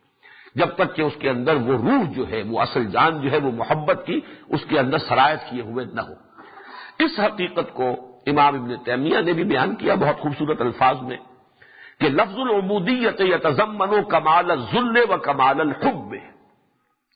عبودیت کا لفظ جو ہے یہ 2 چیزوں کو متضمن ہے، 2 چیزوں کو جمع کر دیتا ہے، 2 چیزوں کو اپنے اندر سمو لیتا ہے. کمال الذل، آخری درجے کا تذلل، بچ جانا اور کسی کے سامنے انکساری، اپنے آپ کو بچھا دینا. وہ کمال الحب، اور حد درجے کی محبت. دونوں چیزیں اپنی انتہا کو پہنچی ہوئی ہوں اور جمع ہو جائیں تو یہ لفظ العبودیہ جو ہے اس کا تقاضا پورا ہوگا. ان کے شاگرد رشید چونکہ ان پر کچھ متصوفانہ رنگ غالب ہے حافظ ابن قیم پر، انہوں نے اس میں ترتیب بھی بدل دی ہے. ان کا کہنا یہ ہے العبادت و تجمع اصلین غایت الحب مع غایت الذل والخضوع. وہ محبت کو پہلے لا رہے ہیں کہ عبادت جو ہے وہ 2 بنیادوں کو، 2 جڑوں کو، 2 اساسات کو جمع کرتی ہے. العبادت تجمع اصلین، غایت الحب، انتہا درجے کی محبت اللہ کی، مع غایت الذل والخضوع، اس کے ساتھ ہی حد درجے کی تذلل، عاجزی، انکساری، بچھ جانا اور اللہ کے سامنے جھک جانا، جھکاؤ، یہ دونوں چیزیں جو ہے لازم و ملزوم ہیں۔ اب اس میں جو بات سمجھنے کی ہے وہ یہ ہے کہ عبادت اور عبادات کا اصل تعلق کیا ہے۔ ہمارے دور زوال میں بدقسمتی سے ہمارا تصور عبادت محدود ہوتا چلا گیا، وہ عبادات تک محدود ہو گیا۔ نماز، روزہ، حج، زکوٰۃ جو موڈز آف ورشپ ہیں، جو عبادات ہیں، جو معین افعال ہیں جو ہم پر فرض کیے گئے، نماز فرض ہے، روزہ فرض ہے، زکوٰۃ فرض ہے، حج فرض ہے، یہ کچھ موڈز ہیں، یہ کچھ ان کو آپ رسم بھی کہیں تو کوئی بری بات نہیں ہے، اس لیے کہ رسم کے لفظی معنی ہے کسی شے کا ظاہری جو اس کا ظہور ہوتا ہے، رسم الخط، اس رسم کے ذریعے سے ہم حروف کو ظاہر کرتے ہیں، تو رسم جو ہے وہ کوئی بری شے نہیں ہے۔ ویسے یہ کہ اگر صرف رسم ہی پر انسان کی نگاہ جم جائے، ریچولزم جسے ہم کہتے ہیں، رسم پرستی، تو وہ یقیناً غلط ہوگی، لیکن ظاہر بات ہے کہ لطافت بے کثافت جلوہ آرا ہو نہیں سکتی۔ ہر لطیف حقیقت کو اپنے ظہور کے لیے کسی نہ کسی کثیف میڈیم کی ضرورت ہے، وہ کثیف میڈیم ہوگا تو لطیف حقیقت ظاہر ہوگی، ورنہ اس کی کوئی حقیقت سامنے نہیں آ سکے گی۔ تو لطافت بے کثافت جلوہ آرا ہو نہیں سکتی، اسی لیے وہ جذبہ جو ہے وہ کسی نہ کسی رسم جو ہے اس کا محتاج ہے اپنے ظہور کے لیے۔ تو یہ رسومات عبادت ہے کہ جو ہمیں نماز، روزہ اور حج اور زکوٰۃ کی شکل میں دی گئی ہے، لیکن یہ ہوا یہ کہ ہمارا صدیوں کا زوال جو ہوا اور دین نے جب مذہب کی شکل اختیار کر لی، صرف ریچولزم رہ گیا، رہ گئی رسم اذاں روح بلالی نہ رہی، فلسفہ رہ گیا، تلقین غزالی نہ رہی، تو پھر صرف انہی چیزوں تک عبادت کا تصور محدود ہو گیا۔ بحمداللہ اب جو دور ہے ہمارا، اس میں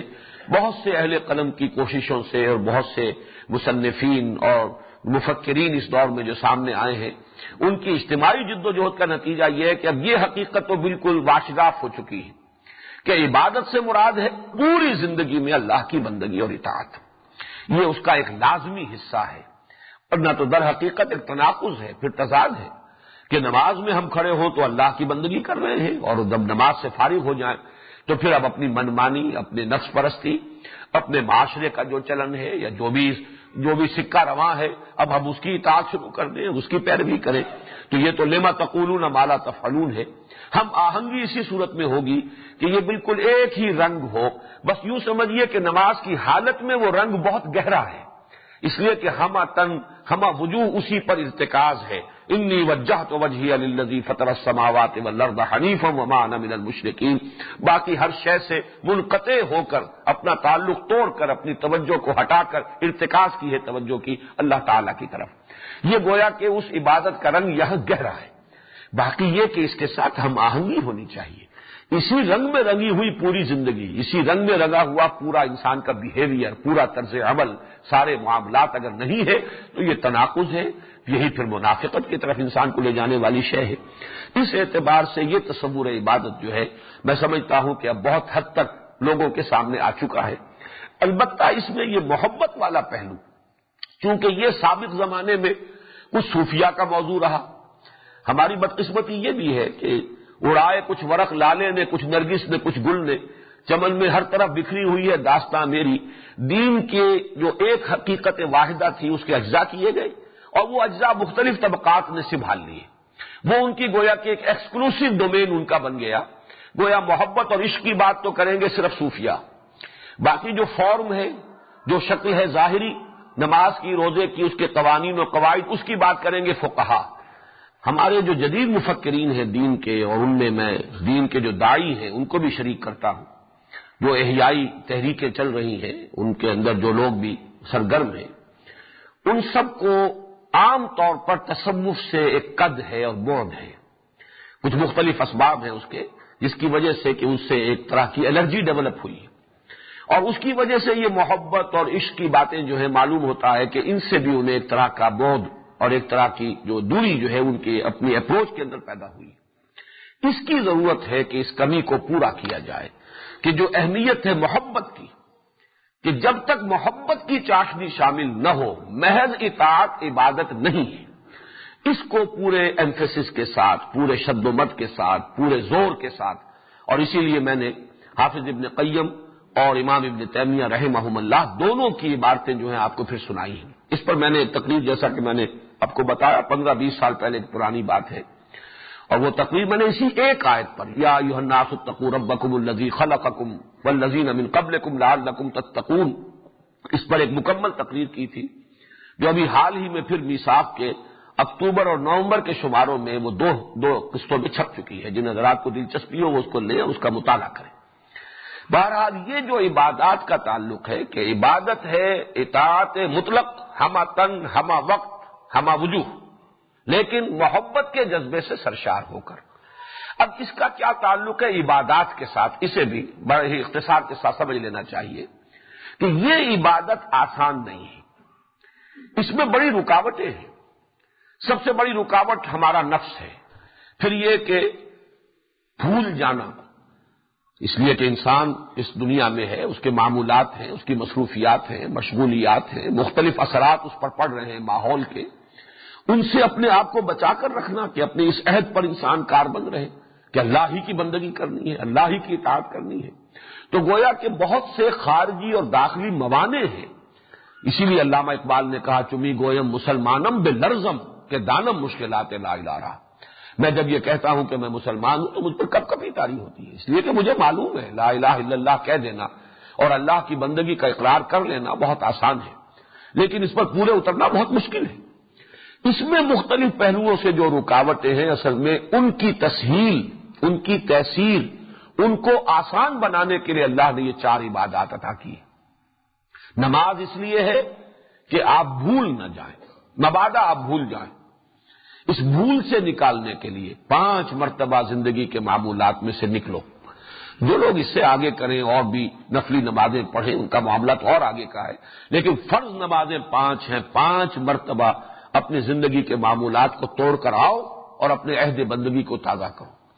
سرکشی نے کر دیے دھندلے نقوش بندگی، آؤ سجدے میں گرے لوح جبی تازہ کریں۔ ایاک نعبد و ایاک نستعین اقم الصلاۃ لذکری، قائم رکھو نماز کو میری یاد کے لیے، بھول نہ جاؤ کہیں تم۔ وہ کیفیت نہ ہو جائے کہ کافر کی یہ پہچان کے آفاق میں گم ہے،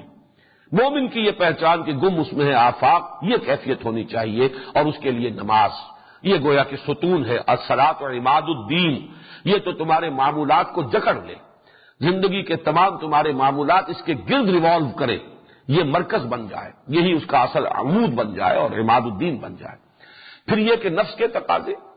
ان کے تمام کے لیے ڈھال کے طور پر الصوم جنۃ، روزہ رکھو تاکہ نفس کے منہ زور گھوڑے کو تم ذرا قابو کرنے لگ سکو، اس کو لگام دے سکو، وہ تم پر غالب نہ آ جائے بلکہ تم اس پر غالب رہو، تمہاری خودی، تمہاری انا، تمہاری قوت ارادی جو ہے وہ غالب رہے اور نفس اور اس کے تقاضے جو ہے مغلوب رہے۔ اسی لیے فرمایا کتب علیکم الصیام کما کتب علی الذین من قبلکم لعلکم تتقون۔ تیسری سب سے بڑی رکاوٹ مال کی محبت، جو در حقیقت علامت ہے دنیا کی محبت، دنیا کی محبت کا خلاصہ ہے مال کی محبت۔ اس کے لیے یہ کہ خرچ کرو، دو، انفاق، اللہ کی راہ میں زکوٰۃ، اور تزکیے کے معنی ہے پاک کرنا۔ یہ نجاست ہے جو تمہارے دل کے اندر لگی ہوئی ہے، اگر مال کی محبت کی نجاست لگی رہے گی تو تم جو ہے اس عبادت کے تقاضے کو پورا نہیں کر سکو گے، لہذا اس کو دھو، اور یہ مال اللہ کی راہ میں دو، وہ زکوٰۃ کی عبادت ہے۔ اور حج میں یہ تینوں جو حکمتیں ہیں جمع کر دی گئی، اس میں ذکر بھی ہے، تلبیہ ہے، شاعر اللہ ہے، پھر یہ کہ اس میں خرچ ہے، پیسے کا انفاق کا معاملہ ہے، اور پھر اس میں وہ احرام کے اندر وہ روزے سے مشابہ پابندیاں بھی ہیں۔ اس اعتبار سے یہ عبادات در حقیقت اس اصل عبادت کے راستے کی رکاوٹوں کو دور کرنے کے لیے اللہ تعالیٰ نے ہمیں یہ اعمال جو ہیں یہ عطا فرمائے ہیں، یہ ہمارے لیے رحمت ہے، یہ اس اصل مقصد کو جو ہمارا مقصد زیست ہے وما خلقت الجن والانس الا لیعبدون، اس کو پورا کرنے میں ہماری ممد اور معاون ہے۔ اس اعتبار سے اللہ کا فضل اور رحمت کا مظہر ہے۔ اس کے لیے ایک آیت جو ہے وہ ضرور ذہن میں رہنی چاہیے،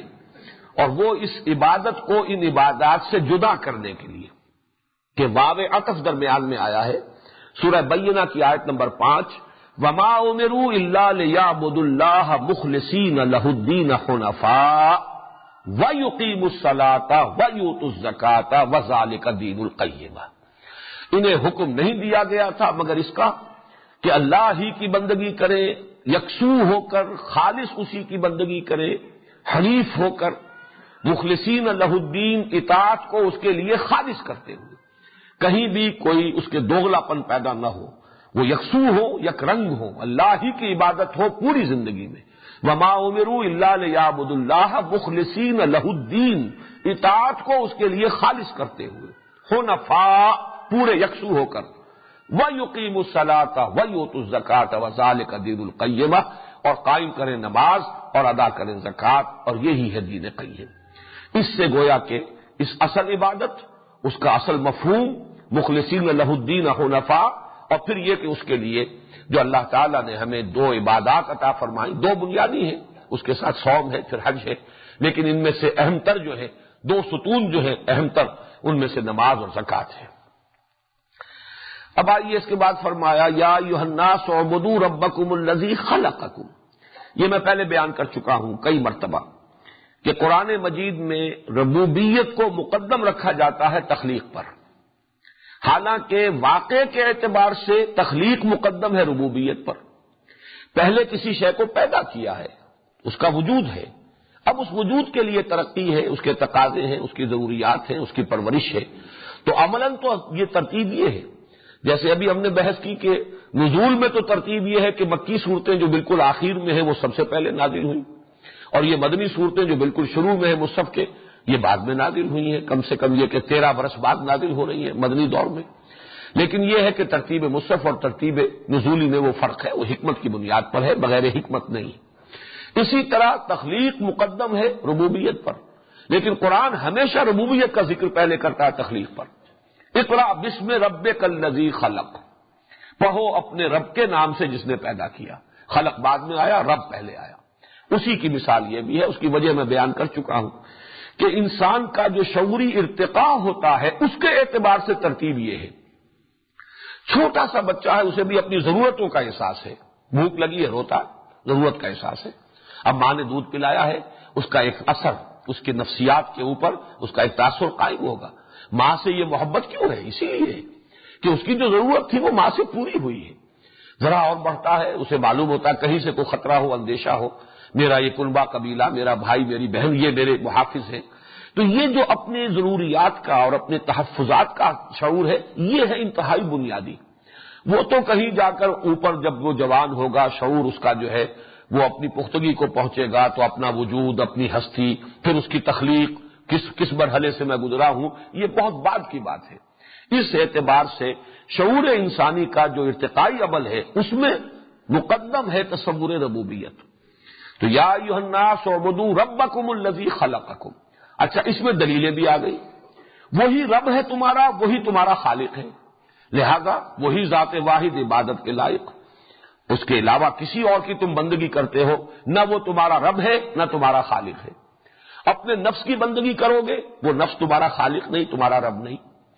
اپنے والدین کی کرو گے، وہ تمہارے خالق نہیں، کسی کی بھی کرو گے۔ اس اعتبار سے ان دونوں الفاظ میں دلیل مضمر ہے۔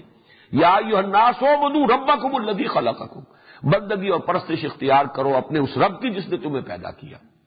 اگلا لفظ ہے والذین من قبلکم، یہ یہاں خاص طور پر کیوں لایا گیا؟ اس کا سبب یہ معلوم ہوتا ہے واللہ عالم کہ انسان کی ایک بہت بڑی گمراہی یہ رہی ہے کہ جو بھی آباء و اجداد کے طور طریقے چلے آ رہے ہوں ان کے ساتھ ایک عصبیت ہم کیسے چھوڑ دیں؟ ہمارے آباء و اجداد کی ریت یہ ہے، ان بتوں کو وہ پوجتے چلے آ رہے ہیں،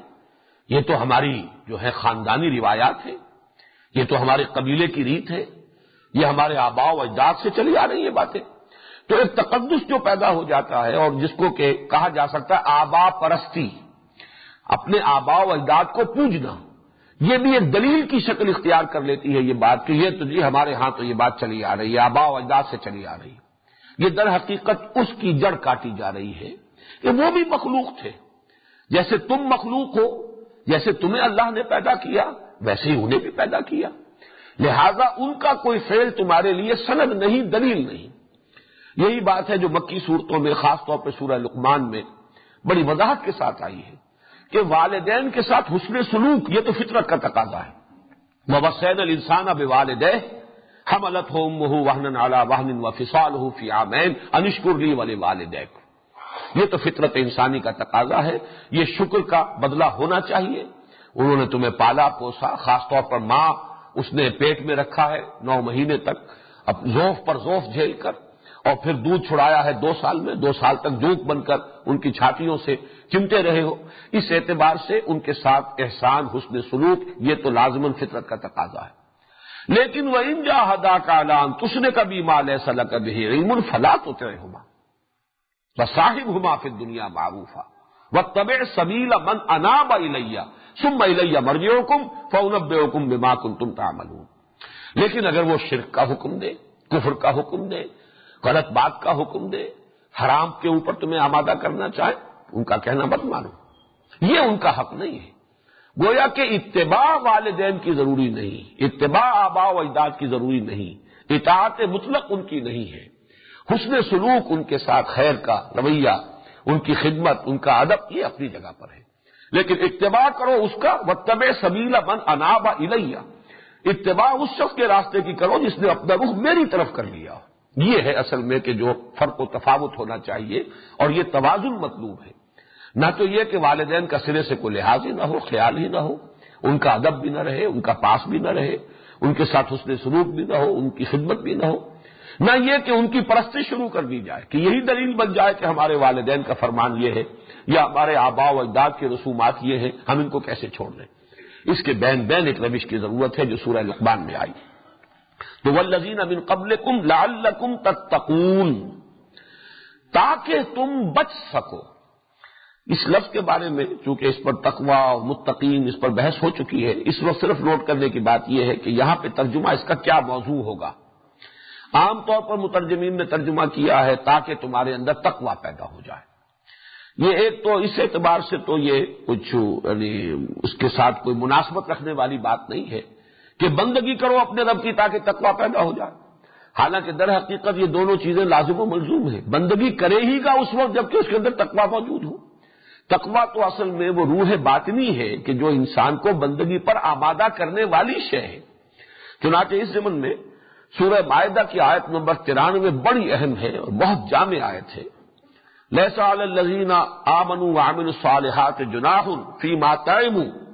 اذا ما اتقوا وآمنوا وعملوا الصالحات ثم اتقوا وآمنوا ثم اتقوا واحسنوا واللہ یحب المحسنین۔ جو لوگ ایمان لائے اور عمل صالح کر رہے ہیں، وہ پہلے جو کچھ کھا پی چکے اس کا ان پر کوئی الزام نہیں، کوئی گناہ نہیں، کوئی جواب دہی نہیں، یعنی شراب کی حرمت جب تک آخری نہیں آئی تھی اس سے پہلے جس نے بھی پی ہے وہ پی گئی، اس کا کوئی مواخذہ نہیں ہوگا۔ اب اس کے بعد آیا ہے جبکہ ان کی روش یہ رہی ہے، اذا ما اتقوا وآمنوا وعملوا الصالحات، جبکہ ان کی روش یہ رہی کہ انہوں نے تقوی اللہ کا اختیار کیا، ایمان لائے، نیک عمل کیے، ثم اتقوا وآمنوا، پھر مزید تقوی ان کے اندر بڑھ گیا اور پھر اور ایمان میں ان کی ترقی ہوئی، مزید ایمان لائے، ایمان حقیقی قلب کی گہرائیوں کے اندر وہ راسخ ہو گیا، گہرائی اور گہرائی کے ساتھ، ثم اتقوا واحسنوا، پھر مزید تقوی ان کے اندر پیدا ہوا اور وہ مقام احسان پر فائز ہو گئے۔ واللہ یحب المحسنین، اور اللہ تعالی محسنین کو پسند کرتا ہے، ان سے محبت کرتا ہے۔ تو حدیث جبرائیل میں اصل میں یوں سمجھیے کہ اعتبار سے کہا جا سکتا ہے کہ اسی آیت کی وضاحت ہے۔ پہلا سوال حضرت جبرائیل نے کیا اخبرنی عن الاسلام، دوسرا اخبرنی عن الایمان، تیسرا اخبرنی عن الاحسان۔ تو ایمان، اسلام اور احسان کے یہ 3 مدارج ہیں، اور ان کی طرف انسان کو لے کر جانے والی جو ہے وہ روح تقوی ہے۔ وہ تقوی ہوگا انسان کے اندر، ایمان ہے،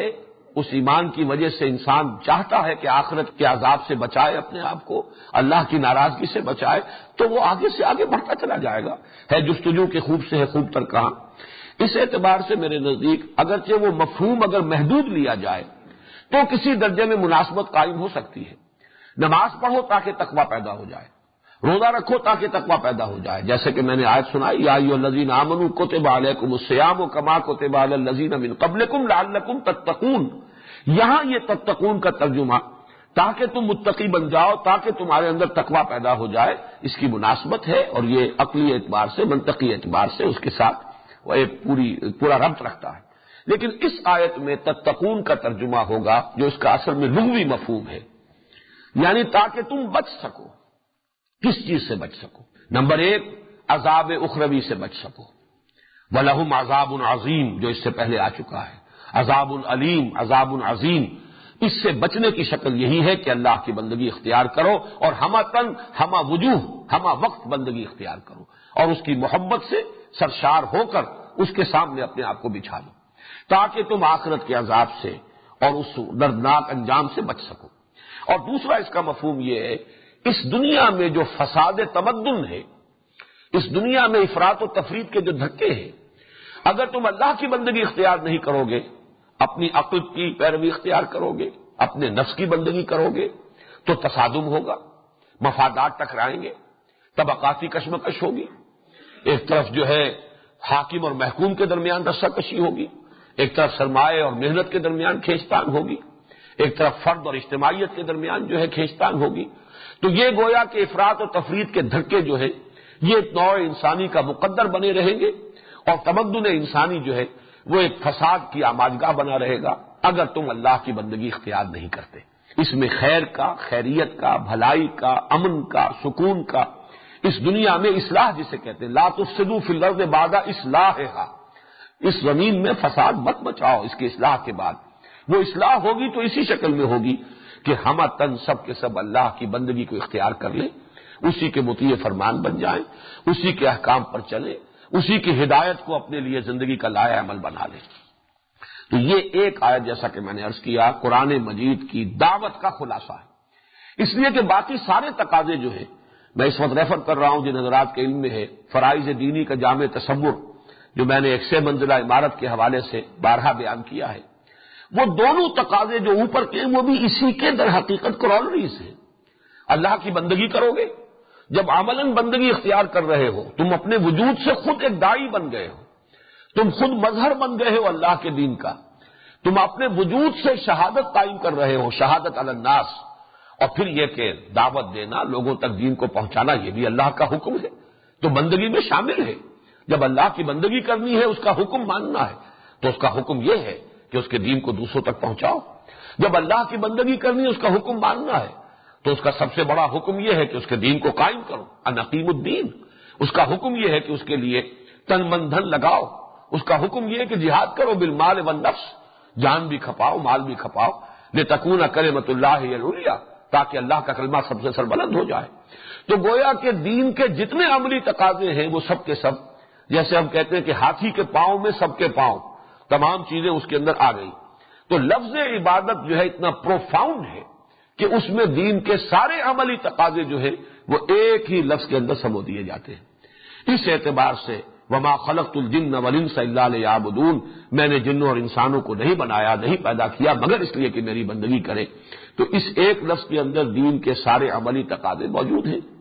اور اس اعتبار سے گویا کہ دعوت قرآنی کی تعبیر کے لیے جامع ترین لفظ یہی ہے، اعبدوا ربکم، بندگی رب۔ یہ ہے گویا کہ وہ ایک اصطلاح کے اندر دین کی کل دعوت کا خلاصہ اور لب لباب۔ اب اس کے بعد جو ہے یہ جو آیت آ رہی ہے، الذی جعل لکم الارض فراشا، یہ الذی وہی الذی خلقکم والذین من قبلکم، تو اس الذی کا بدل یہ آ رہا ہے اسی کے ساتھ جڑ کر، بندگی کرو اپنے اس رب کی جس نے تمہیں پیدا کیا، تم سے پہلوں کو پیدا کیا، جس نے زمین کو بنایا تمہارے لیے فرش، الذی جعل لکم الارض فراشا والسماء بناء، اور آسمان کو بنایا ایک چھت کے مانند، ایک عمارت، وَأَنزَلَ مِنَ السَّمَاءِ مَاءً، اور اتارا آسمان سے بلندی سے پانی، فَأَخْرَجَ بِهِ مِنَ الثَّمَرَاتِ رِزْقًا لَكُمْ، تو نکالا اس کے ذریعے سے میووں کی شکل میں تمہارے لیے روزی۔ یہ جو اب 4 فنومینا آئے ہیں، اب نوٹ کر لیجئے کہ یہ تو ایک خلاصہ ہے، ورنہ قرآن مجید کی مکی صورتوں میں جو فنومینا آف دی نیچر ہیں،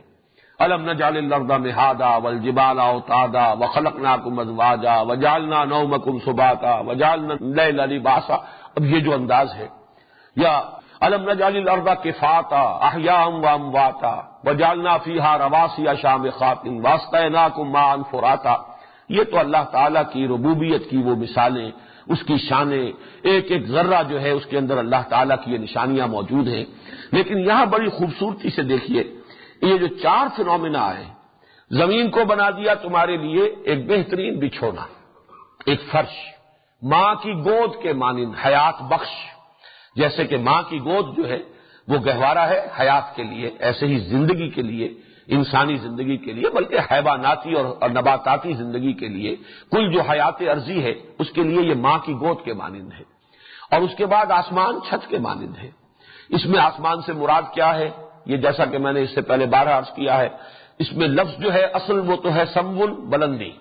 اور سما بلندی کی کوئی شے۔ اس سے آگے قرآن مجید نے آسمانوں کی حقیقت کے بارے میں تفصیل سے کچھ بیان نہیں کیا۔ ساتھ کا لفظ آیا ہے بار بار، یہ آ جائے گا اسی رکوع میں آگے چل کر،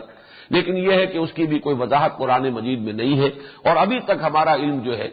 وہ ایسٹرونومی کا بھی یہاں تک نہیں پہنچا ہے کہ ہم حتمی طور پر یہ کہہ سکیں کہ سما سے مراد یہ ہے اور سات سماوات سے مراد یہ ہے۔ یہ جیسے علم آگے بڑھے گا انشاءاللہ وہ حقیقتیں مزید منکشف ہو جائیں گی۔ لیکن یہ کہ یہ انسان کا جو مشاہدہ ہے، جیسے کہ آخری پارے کی وہ صورت ہے، افلا ينظرون الى الابل كيف خلقت والى السماء كيف رفعت والى الجبال كيف نصبت والى الارض كيف سطحت، چار چیزیں۔ کیا یہ دیکھتے نہیں زمین کو کیسے اس کو ہم نے ہموار کر دیا ہے، پہاڑوں کو کیسے انہیں گاڑ دیا ہے، آسمانوں کو کیسے اس کو اٹھا دیا ہے، بلند کر دیا ہے، یہ ساری، اور اونٹ کو جس پر کہ یہ سوار ہو کر چل رہے ہیں۔ اب یہ ان کا ایک مشاہدہ ہوتا تھا جبکہ وہ سفر کرتے تھے، اور سفر ظاہر بات ہے کہ حجاز میں جب سفر کرتے تھے تو وادیاں ہیں، ادھر بھی پہاڑ ہے ادھر بھی پہاڑ ہے، درمیان میں وہ راستے بنے ہوئے ہیں، اونٹوں پر سوار چلے جا رہے ہیں۔ تو مسلسل ایک شخص کے مشاہدے میں یہی چار چیزیں، افلا ينظرون الى الابل كيف خلقت، جس پر وہ سوار ہے، اس اونٹ کی سواری کر رہا ہے، اور وإلى السماء كيف رفعت، اوپر آسمان ہے، وإلى الجبال كيف نصبت، دائیں بائیں پہاڑ ہیں جمے ہوئے، وإلى الأرض كيف سطحت فذكر إنما أنت مذكر۔ اسی طریقے سے یہاں چار چیزیں آئی ہیں۔ یہ انسان کا ایک بڑا گہرا مشاہدہ ہے۔ زمین ہے پستی کی علامت، آسمان ہے بلندی کی علامت، لیکن یہ دونوں چیزیں بظاہر متضاد ہیں، ایک دوسرے کی ضد ہیں۔ ایک تو یہ کہ پستی کی انتہا ہے زمین، اور ایک یہ کہ بلندی کی انتہا ہے آسمان، لیکن ان دونوں میں موافقت ہے۔ یہ موافقت جو ہے توحید کی دلیل ہے۔ آسمان سے پانی برستا ہے، وہ زمین میں سے اس کے نباتات کو نکال کر لاتا ہے، یہ ان دونوں کا انٹریکشن ہے۔ بلندی سے وَأَنزَلَ مِنَ السَّمَاءِ مَاءً فَأَخْرَجَ بِهِ مِنَ الثَّمَرَاتِ رِزْقًا لَكُمْ، اتارا اس نے آسمان سے پانی یا بلندی سے پانی، اور نکالا اس کے ذریعے سے اس زمین میں سے تمہارے لیے میووں کی شکل میں رزق، تمہاری روزی کا سامان۔ یہ گویا کہ ربوبیت جو ہے اللہ تعالیٰ کی، اس کے لیے سب سے کم ترین الفاظ جو ہو سکتے ہیں، قلیل ترین الفاظ تعداد کے اعتبار سے، اس میں گویا کہ اعبدوا ربکم، اس کی ربوبیت کے لیے جو امیڈیٹ انسان کی آبزرویشن ہے، جو ہر انسان، جیسا کہ میں نے اس سے پہلے تعارف قرآن کے ضمن میں عرض کیا تھا کہ قرآن کا انداز منطقی نہیں ہے، فلسفیانہ نہیں ہے، قرآن کا بڑا فطری اسلوب استدلال ہے۔ مشاہدہ وہ کہ جو عام آدمی کا مشاہدہ ہے، سب کے سامنے آنے والی حقیقتیں، پیش پا افتادہ جو حقائق ہیں، ان سے قرآن مجید بلڈ کرتا ہے اپنا سارا تانا بانا جو استدلال کا ہے۔ الذی جعل لکم الارض فراشا والسماء بناء وانزل من السماء ماء فاخرج به من الثمرات رزقا لکم فلا تجعلوا للہ اندادا وانتم تعلمون۔ تو مت ٹھہراؤ اللہ کے ساتھ کوئی بھی ہمسر مد مقابل، جانتے بوجھتے، اس حال میں کہ تم جانتے ہو بوجھتے ہو۔ یہ ہے اصل ٹکڑا۔ باقی جو یہ ہے فینومینا آف دی نیچر، یہ تو ان کی تو تفصیل جیسا کہ میں نے ابھی عرض کیا بارہا قرآن مجید میں آپ نے پڑھی ہے، اس کے بارے میں کوئی مزید وضاحت کی ضرورت نہیں۔ لیکن یہاں اب لفظ آیا ند، فلا تجعلوا للہ اندادا، کیونکہ جو نظریاتی اساس ہے دین کی وہ ہے توحید۔ توحید کا عملی پہلو تو آ چکا، اعبدوا ربکم الذی خلقکم، یہ توحید عملی ہے، بندگی اطاعت پرستش صرف اللہ کی، اس کے سوا کسی کی نہیں۔ لا تدعوا مع اللہ احدا، اللہ تعبدوا الا ایاہ ذالک الدین القیم، یہ تو ہو گئی توحید عملی۔ اب یہاں توحید علمی یا توحید نظری یا توحید فی العقیدہ، اللہ کا مد مقابل کسی کو نہ ٹھہراؤ، یہ سارے کام صرف اللہ کے ہیں،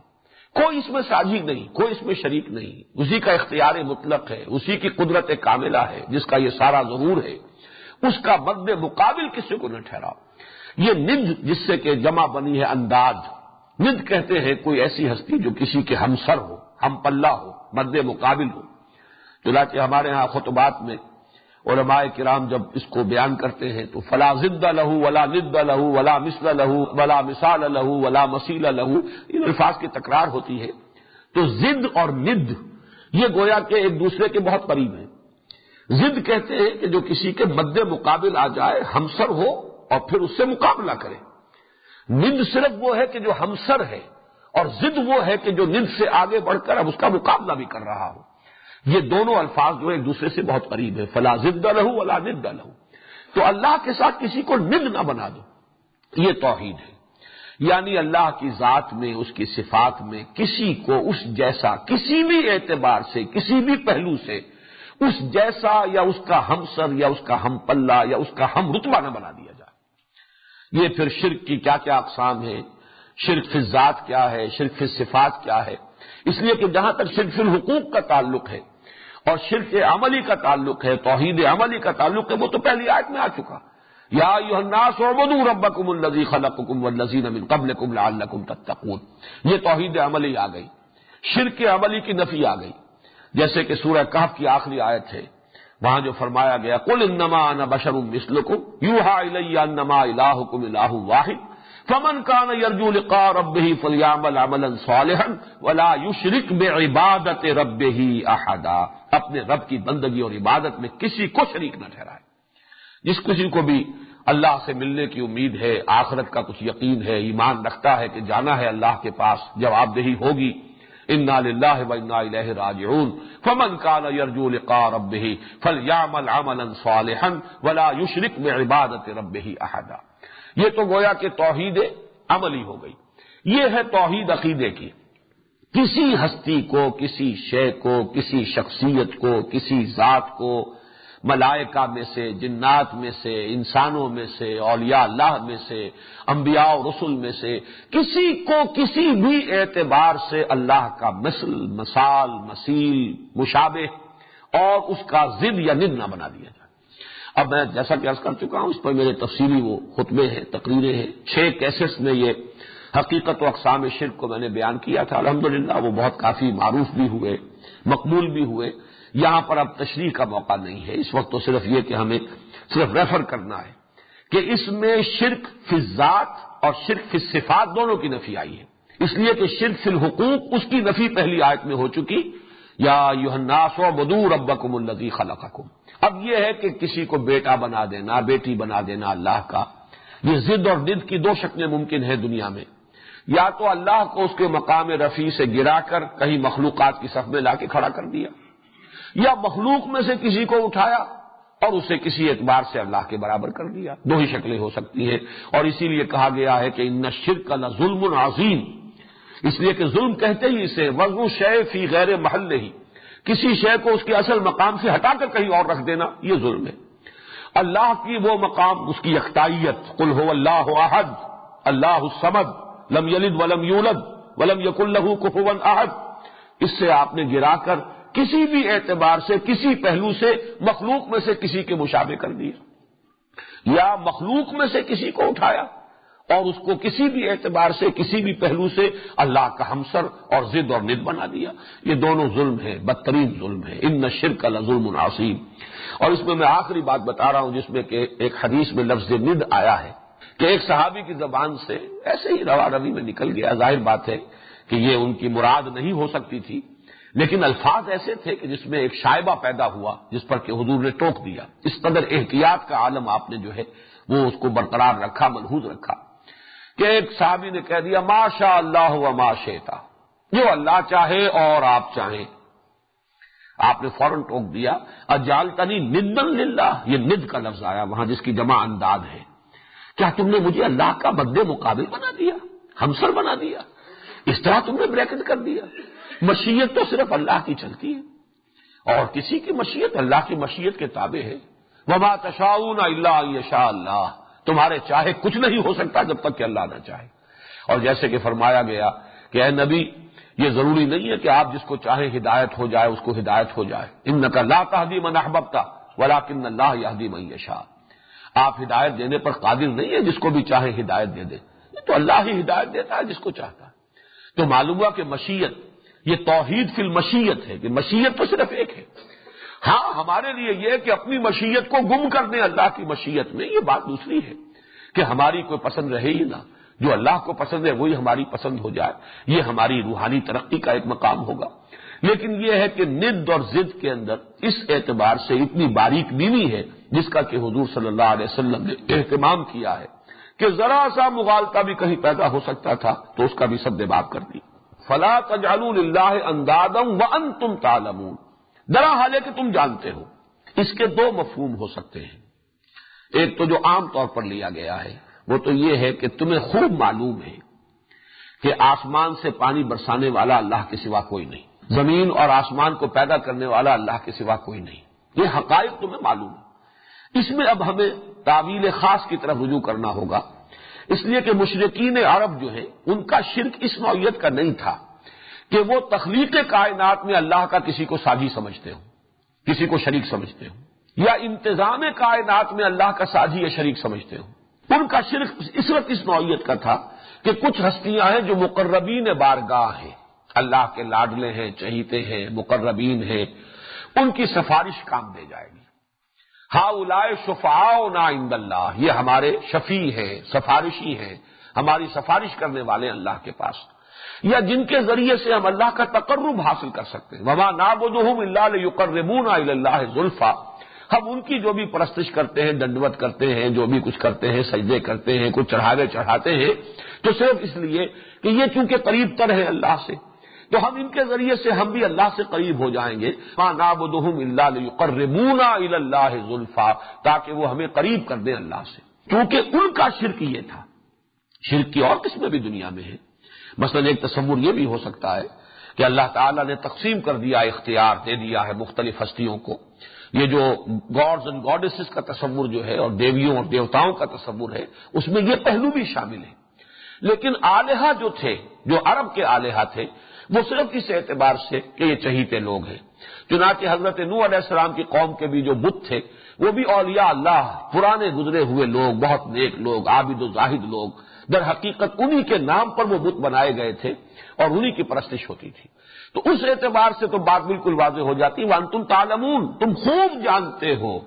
کہ آسمان کا پیدا کرنے والا، زمین کا بنانے والا، آسمان سے بارش برسانے والا اور زمین سے یہ نباتات کی صورت میں، میووں کی شکل میں تمہارے لیے رزق برآمد کرنے والا اللہ کے سوا کوئی نہیں۔ فلا تجعلوا للہ اندادا وانتم تعلمون، تو مت اللہ کے ساتھ کسی کو مد مقابل اور ہمسر بناؤ جبکہ تم یہ سب کچھ جانتے ہو۔ دوسرا مفہوم میرے نزدیک یہ ہے واللہ عالم کہ یہ جو توحید و شرک کا معاملہ ہے، اس میں یقیناً جلی اور خفی کا ایک بہت بڑا فصل ہے، بڑا ایک براڈ اسپیکٹرم ہے۔ اس میں گویا کہ ایک اپیل ہے کہ کم سے کم شرک جلی سے تو بچو۔ جہاں تمہارا شعور کام کر رہا ہو، تمہارا فہم، تمہاری سوچ، تمہارا ارادہ، تمہارا اپنا چوائس کام کر رہا ہو، وہاں تو کم سے کم اللہ کا مد مقابل کسی کو نہ بنا دو۔ اس لیے کہ تحت شعور میں بے شعوری کے ساتھ، بے سمجھے مجھے بھی بسا اوقات انسان اللہ کا مد مقابل بنا بیٹھتا ہے، جس کو کہ ہم کہتے ہیں ریاکاری۔ اور اس ریاکاری کے بارے میں حدیث میں آتا ہے کہ حضور نے فرمایا کہ یہ جو شرک خفی ہے کہ ایک شخص نماز پڑھ رہا ہے اور جب اسے محسوس ہوا کہ کوئی اسے دیکھ رہا ہے، someone is watching him، تو اس نے سجدہ لمبا کر دیا۔ اب یہ ظاہر بات ہے کہ یہ کوئی اس کا شعوری فیصلہ نہیں ہے، یہ ایسے ہی تحت شعور کے اندر کوئی بات ہو گئی اور اس سے کوئی اس نے یہ سوچ سمجھ کے نہیں کہ اس شخص کو میں دکھانا چاہتا ہوں اور اس شخص پر اپنے کوئی زہد کا اور تقویٰ کا اور دینداری کا رعب گانٹنا چاہتا ہوں، یہ کوئی سوچا سمجھا فیصلہ نہیں ہے، ہو گیا۔ لیکن یہ کہ یہ بھی شرک ہے، یہ شرک خفی ہے، اس لیے کہ اس ایک سجدے کے دو مسجود ہو گئے، ایک تو اللہ ہے ہی جس کے لیے سجدہ کر رہے تھے، لیکن جو بھی تم نے اگر ایک سیکنڈ کا بھی اضافہ کیا اس میں تو گویا کہ اس کا مسجود معنوی وہ دوسرا شخص ہے جسے تم دکھا رہے ہو۔ اور اس شرک کے بارے میں حضور نے فرمایا ہے کہ شرک خفی کی پہچاننا اتنا مشکل ہے جتنا کسی نہایت تاریک شب میں کسی سیاہ پتھر پر سیاہ چیونٹی کو چلتے ہوئے دیکھنا مشکل ہے، اتنا ہی شرک خفی کی پہچان اور اس کی معرفت مشکل ہے۔ یعنی یہ تمثیل کا وہ میں سمجھتا ہوں کہ حد ہے، جیسے کہ سورہ نور میں تمثیل آئی ہے، فی بحر لجی یغشاہ موج من فوقہ موج من فوقہ سحاب، تو جیسے ڈائمنشنز اس میں ایڈ کی گئی ہے تاریکی کی ایک پر دوسری ڈائمنشن، ایسے ہی حضور نے یہاں اضافہ کیا ہے کہ رات نہایت تاریک پتھر سیاہ چیوٹی رینگ رہی ہے، جیسے اس کا دیکھنا مشکل ہے، ویسے یہ شرک خفی جو ہے اس کا ادراک اور اس کا شعور مشکل ہے۔ تو ایک مفہوم یہ بھی ہو سکتا ہے وانتم تعلمون، جانتے بوجھتے تو کم سے کم اللہ کے ساتھ کسی کو شریک نہ بناؤ۔ اور یہ نوٹ کر لیجئے کہ اس دور کا جتنا شرک ہے وہ سارا شعوری شرک ہے، انسٹیٹیوشنلائزڈ شرک ہے۔ اب غیر اللہ کی حاکمیت سب سے بڑا شرک ہے،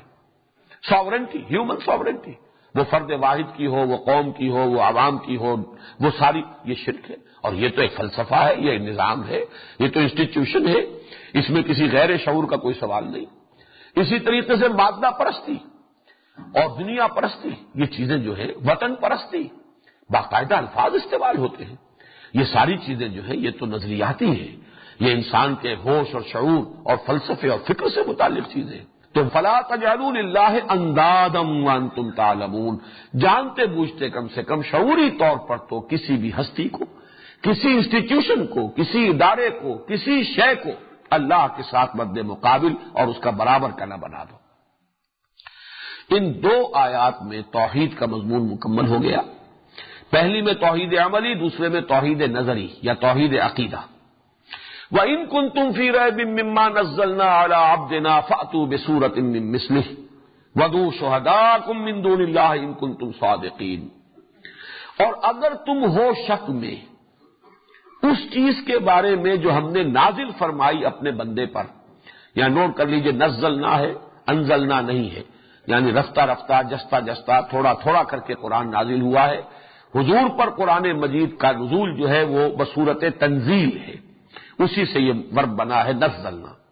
وَإِن كُنتُمْ فِي رَيْبٍ، اس میں ذرا نوٹ کیجئے گا کہ بڑا ایک جس کو کہتے ہیں کہ سرچنگ انداز ہے یہ، کہ واقعتاً اگر تم کسی شک میں ہو، اصل بات کیا تم شک میں نہیں ہو، یہ تمہاری ڈھٹائی ہے، یہ تمہارا ضد اور تعصب ہے، حقیقتاً تم میں شک نہیں ہے، تم پہچان چکے ہو کہ یہ اللہ کا کلام ہے۔ لیکن ان کنتم فی ریب، برسبیل یوں کہیے کہ ایک اتمام حجت کے طور پر، اگر واقعتاً تمہیں کوئی شک ہے اس چیز کے بارے میں جو ہم نے نازل فرمائی اپنے بندے پر، فاتوا بسورۃ من مثلہ، تو لے آؤ ایک ہی صورت اس کے مثل کی سی، اس جیسی، فصاحت میں، بلاغت میں، عذوبت میں، مٹھاس میں، اس میں صوتی آہنگ میں، ہر اعتبار سے جو بھی تمہارے معیارات ہیں انہی کے مطابق اگر تم دعویٰ کر سکو کہ یہ ایک پیس ہے کلام کا، ایک ہم ٹکڑا موضوع کر لائے ہیں جس کے بارے میں کہ ہمارا یہ دعویٰ ہے کہ یہ قرآن جیسا، لے آؤ۔ وَادْعُوا شُهَدَاءَكُم مِّن دُونِ اللَّهِ إِن كُنتُمْ صَادِقِينَ، اور پکار لو اپنے تمام حمایتیوں کو اللہ کے سوا، یہ نوٹ کر لیجیے، اللہ کے سوا، اس لیے کہ مشرک تھے وہ، اللہ کے منکر نہیں تھے، وہ اللہ کو بھی پکارتے تھے، اللہم اللہم، یہ تو ان کی دعائیں ہیں، اللہ کو چھوڑ دو، باقی جس کو پکارنا ہے پکار لو، تم جنات کو پکار لو، اپنی دیویوں کو پکار لو، اپنے معبودوں کو پکار لو، اپنے خطیبوں کو جمع کر لو، اپنے شعراء کو جمع کر لو، جس کو چاہو۔ شہداء کے لفظ کو بھی یہاں سمجھ لیجئے، شہدہ یا شہدو اصل میں تو آتا ہے موجودگی کے لیے، جو شاہد وہ ہے جو موجود ہے، لیکن یہیں سے اس میں جو دو مفہوم اضافی پیدا ہوئے کہ جو گواہی ہے وہ بھی اصل اسی کی ہوتی ہے کہ جو کسی وقوع پر موجود ہو، اس لیے یہیں سے گواہی کا تصور پیدا ہو، جو موجود تھا وہی گواہی دینے کا اہل ہے، جو کہ چشمدید جو ہے گواہ ہے، اس نے دیکھا ہے کہ واقعہ کیسے ہوا۔ اور اسی طریقے سے مددگار بھی وہی ہو سکتا ہے جو موجود ہو، آپ کا کوئی بڑا حمایتی ہے لیکن وہاں وقوع کے وقت موجود نہیں ہے تو اس کی مدد آپ کے لیے مفید نہیں ہوگی۔ تو شہید کے یہ دونوں ترجمے، گواہ اور مددگار، یہ ثانوی ترجمے ہیں، اصل ہے موجود، اور جو بھی حمایتی ہے وہ در حقیقت ایک نتیجے کے طور پر ہے کہ موجود ہوگا تو حمایت کر سکے گا، مدد کر سکے گا۔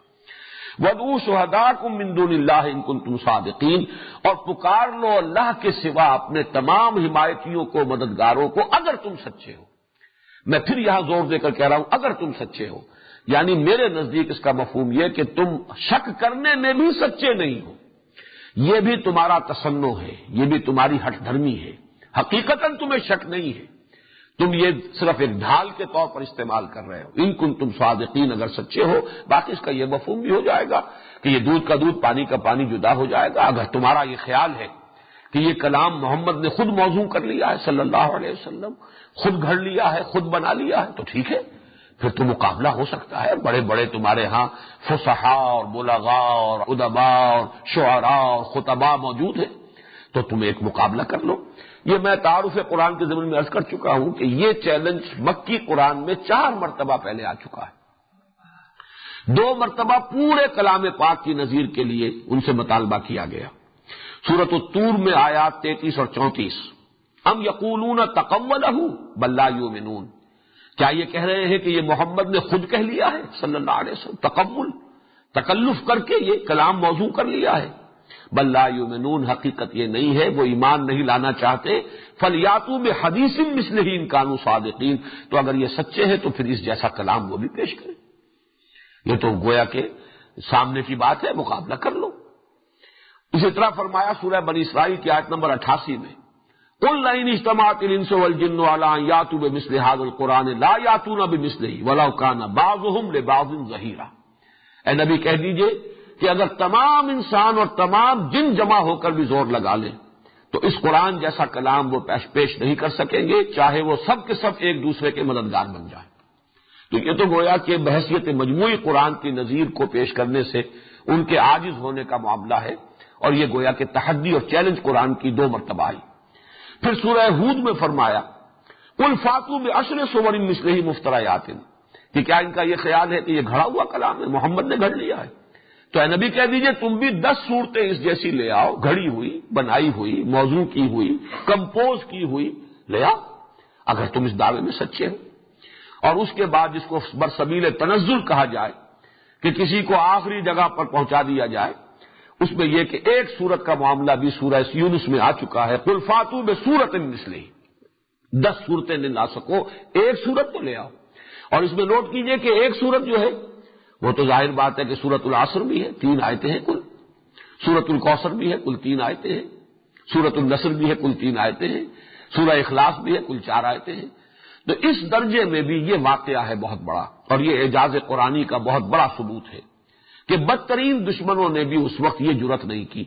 بلکہ اس اعتبار سے میں کچھ ایک درجے میں ان کی تعریف اور تحسین کرتا ہوں کہ اس درجے ڈھٹائی ان میں نہیں تھی، یعنی انہیں بھی اندازہ تھا کہ ہمارے لوگ بھی پہچان لیں گے یہ کیا کہہ رہا ہے۔ عام لوگوں میں اتنا شعور تھا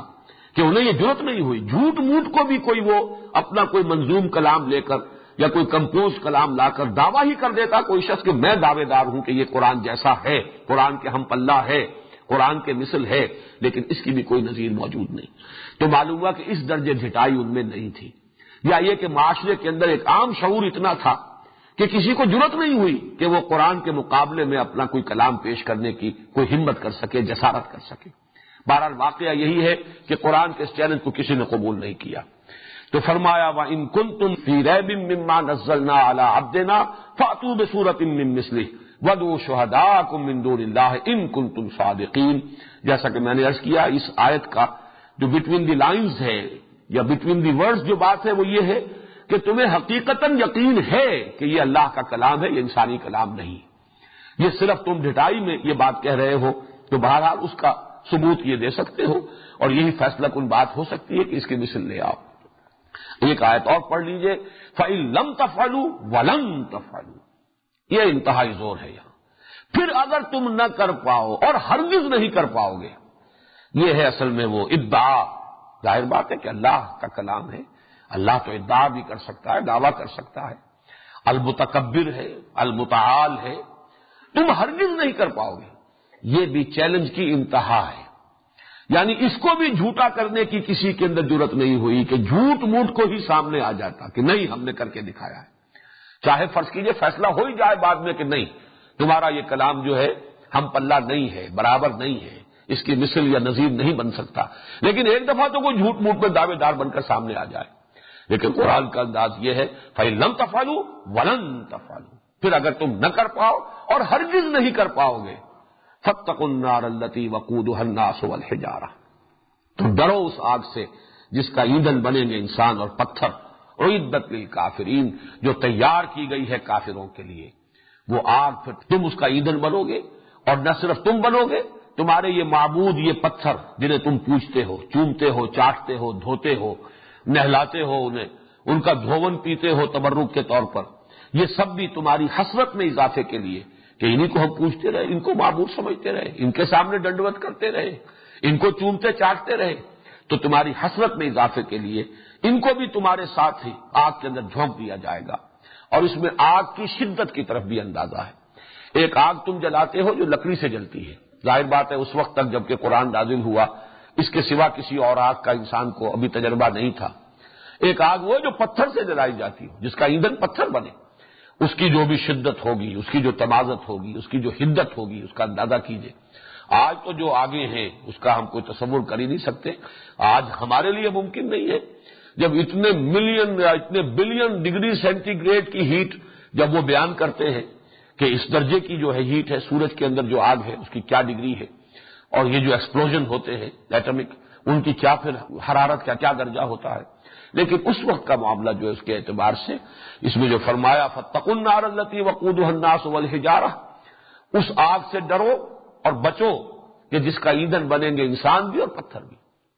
پتھر اس اعتبار سے بھی کہ ان کے جو معبود تھے جنہیں وہ پوجتے تھے وہ پتھر کے بنے ہوئے بت تھے، اور اس اعتبار سے بھی کہ اس آگ کی شدت کا اندازہ کر لو کہ جس کا ایندھن پتھر ہوگا۔ اعدت للکافرین، جو تیار کر دی گئی ہے۔ اعداد کہتے ہیں کسی چیز کو تیار کر دینا، فراہم کر دینا، پوری طرح آراستہ پیراستہ کسی مقصد کے لیے اس کے اندر اس کے تمام تقاضوں کو پورا کرنے کا سامان رکھ دیا جائے، ودیعت کر دیا جائے۔ اعدت للکافرین، وہ تیار کر دی گئی ہے، آراستہ اور پیراستہ کر دی گئی ہے کافروں کے لیے، جو بھی انکار کریں گے اور کفر کریں گے ان کا وہ استقبال کرے گی۔ اللہ تعالیٰ ہمیں اس سے بچائے۔ اللہم اجرنا من النار، اللہم اجرنا من النار، اللہم اجرنا من النار، آمین یا رب العالمین۔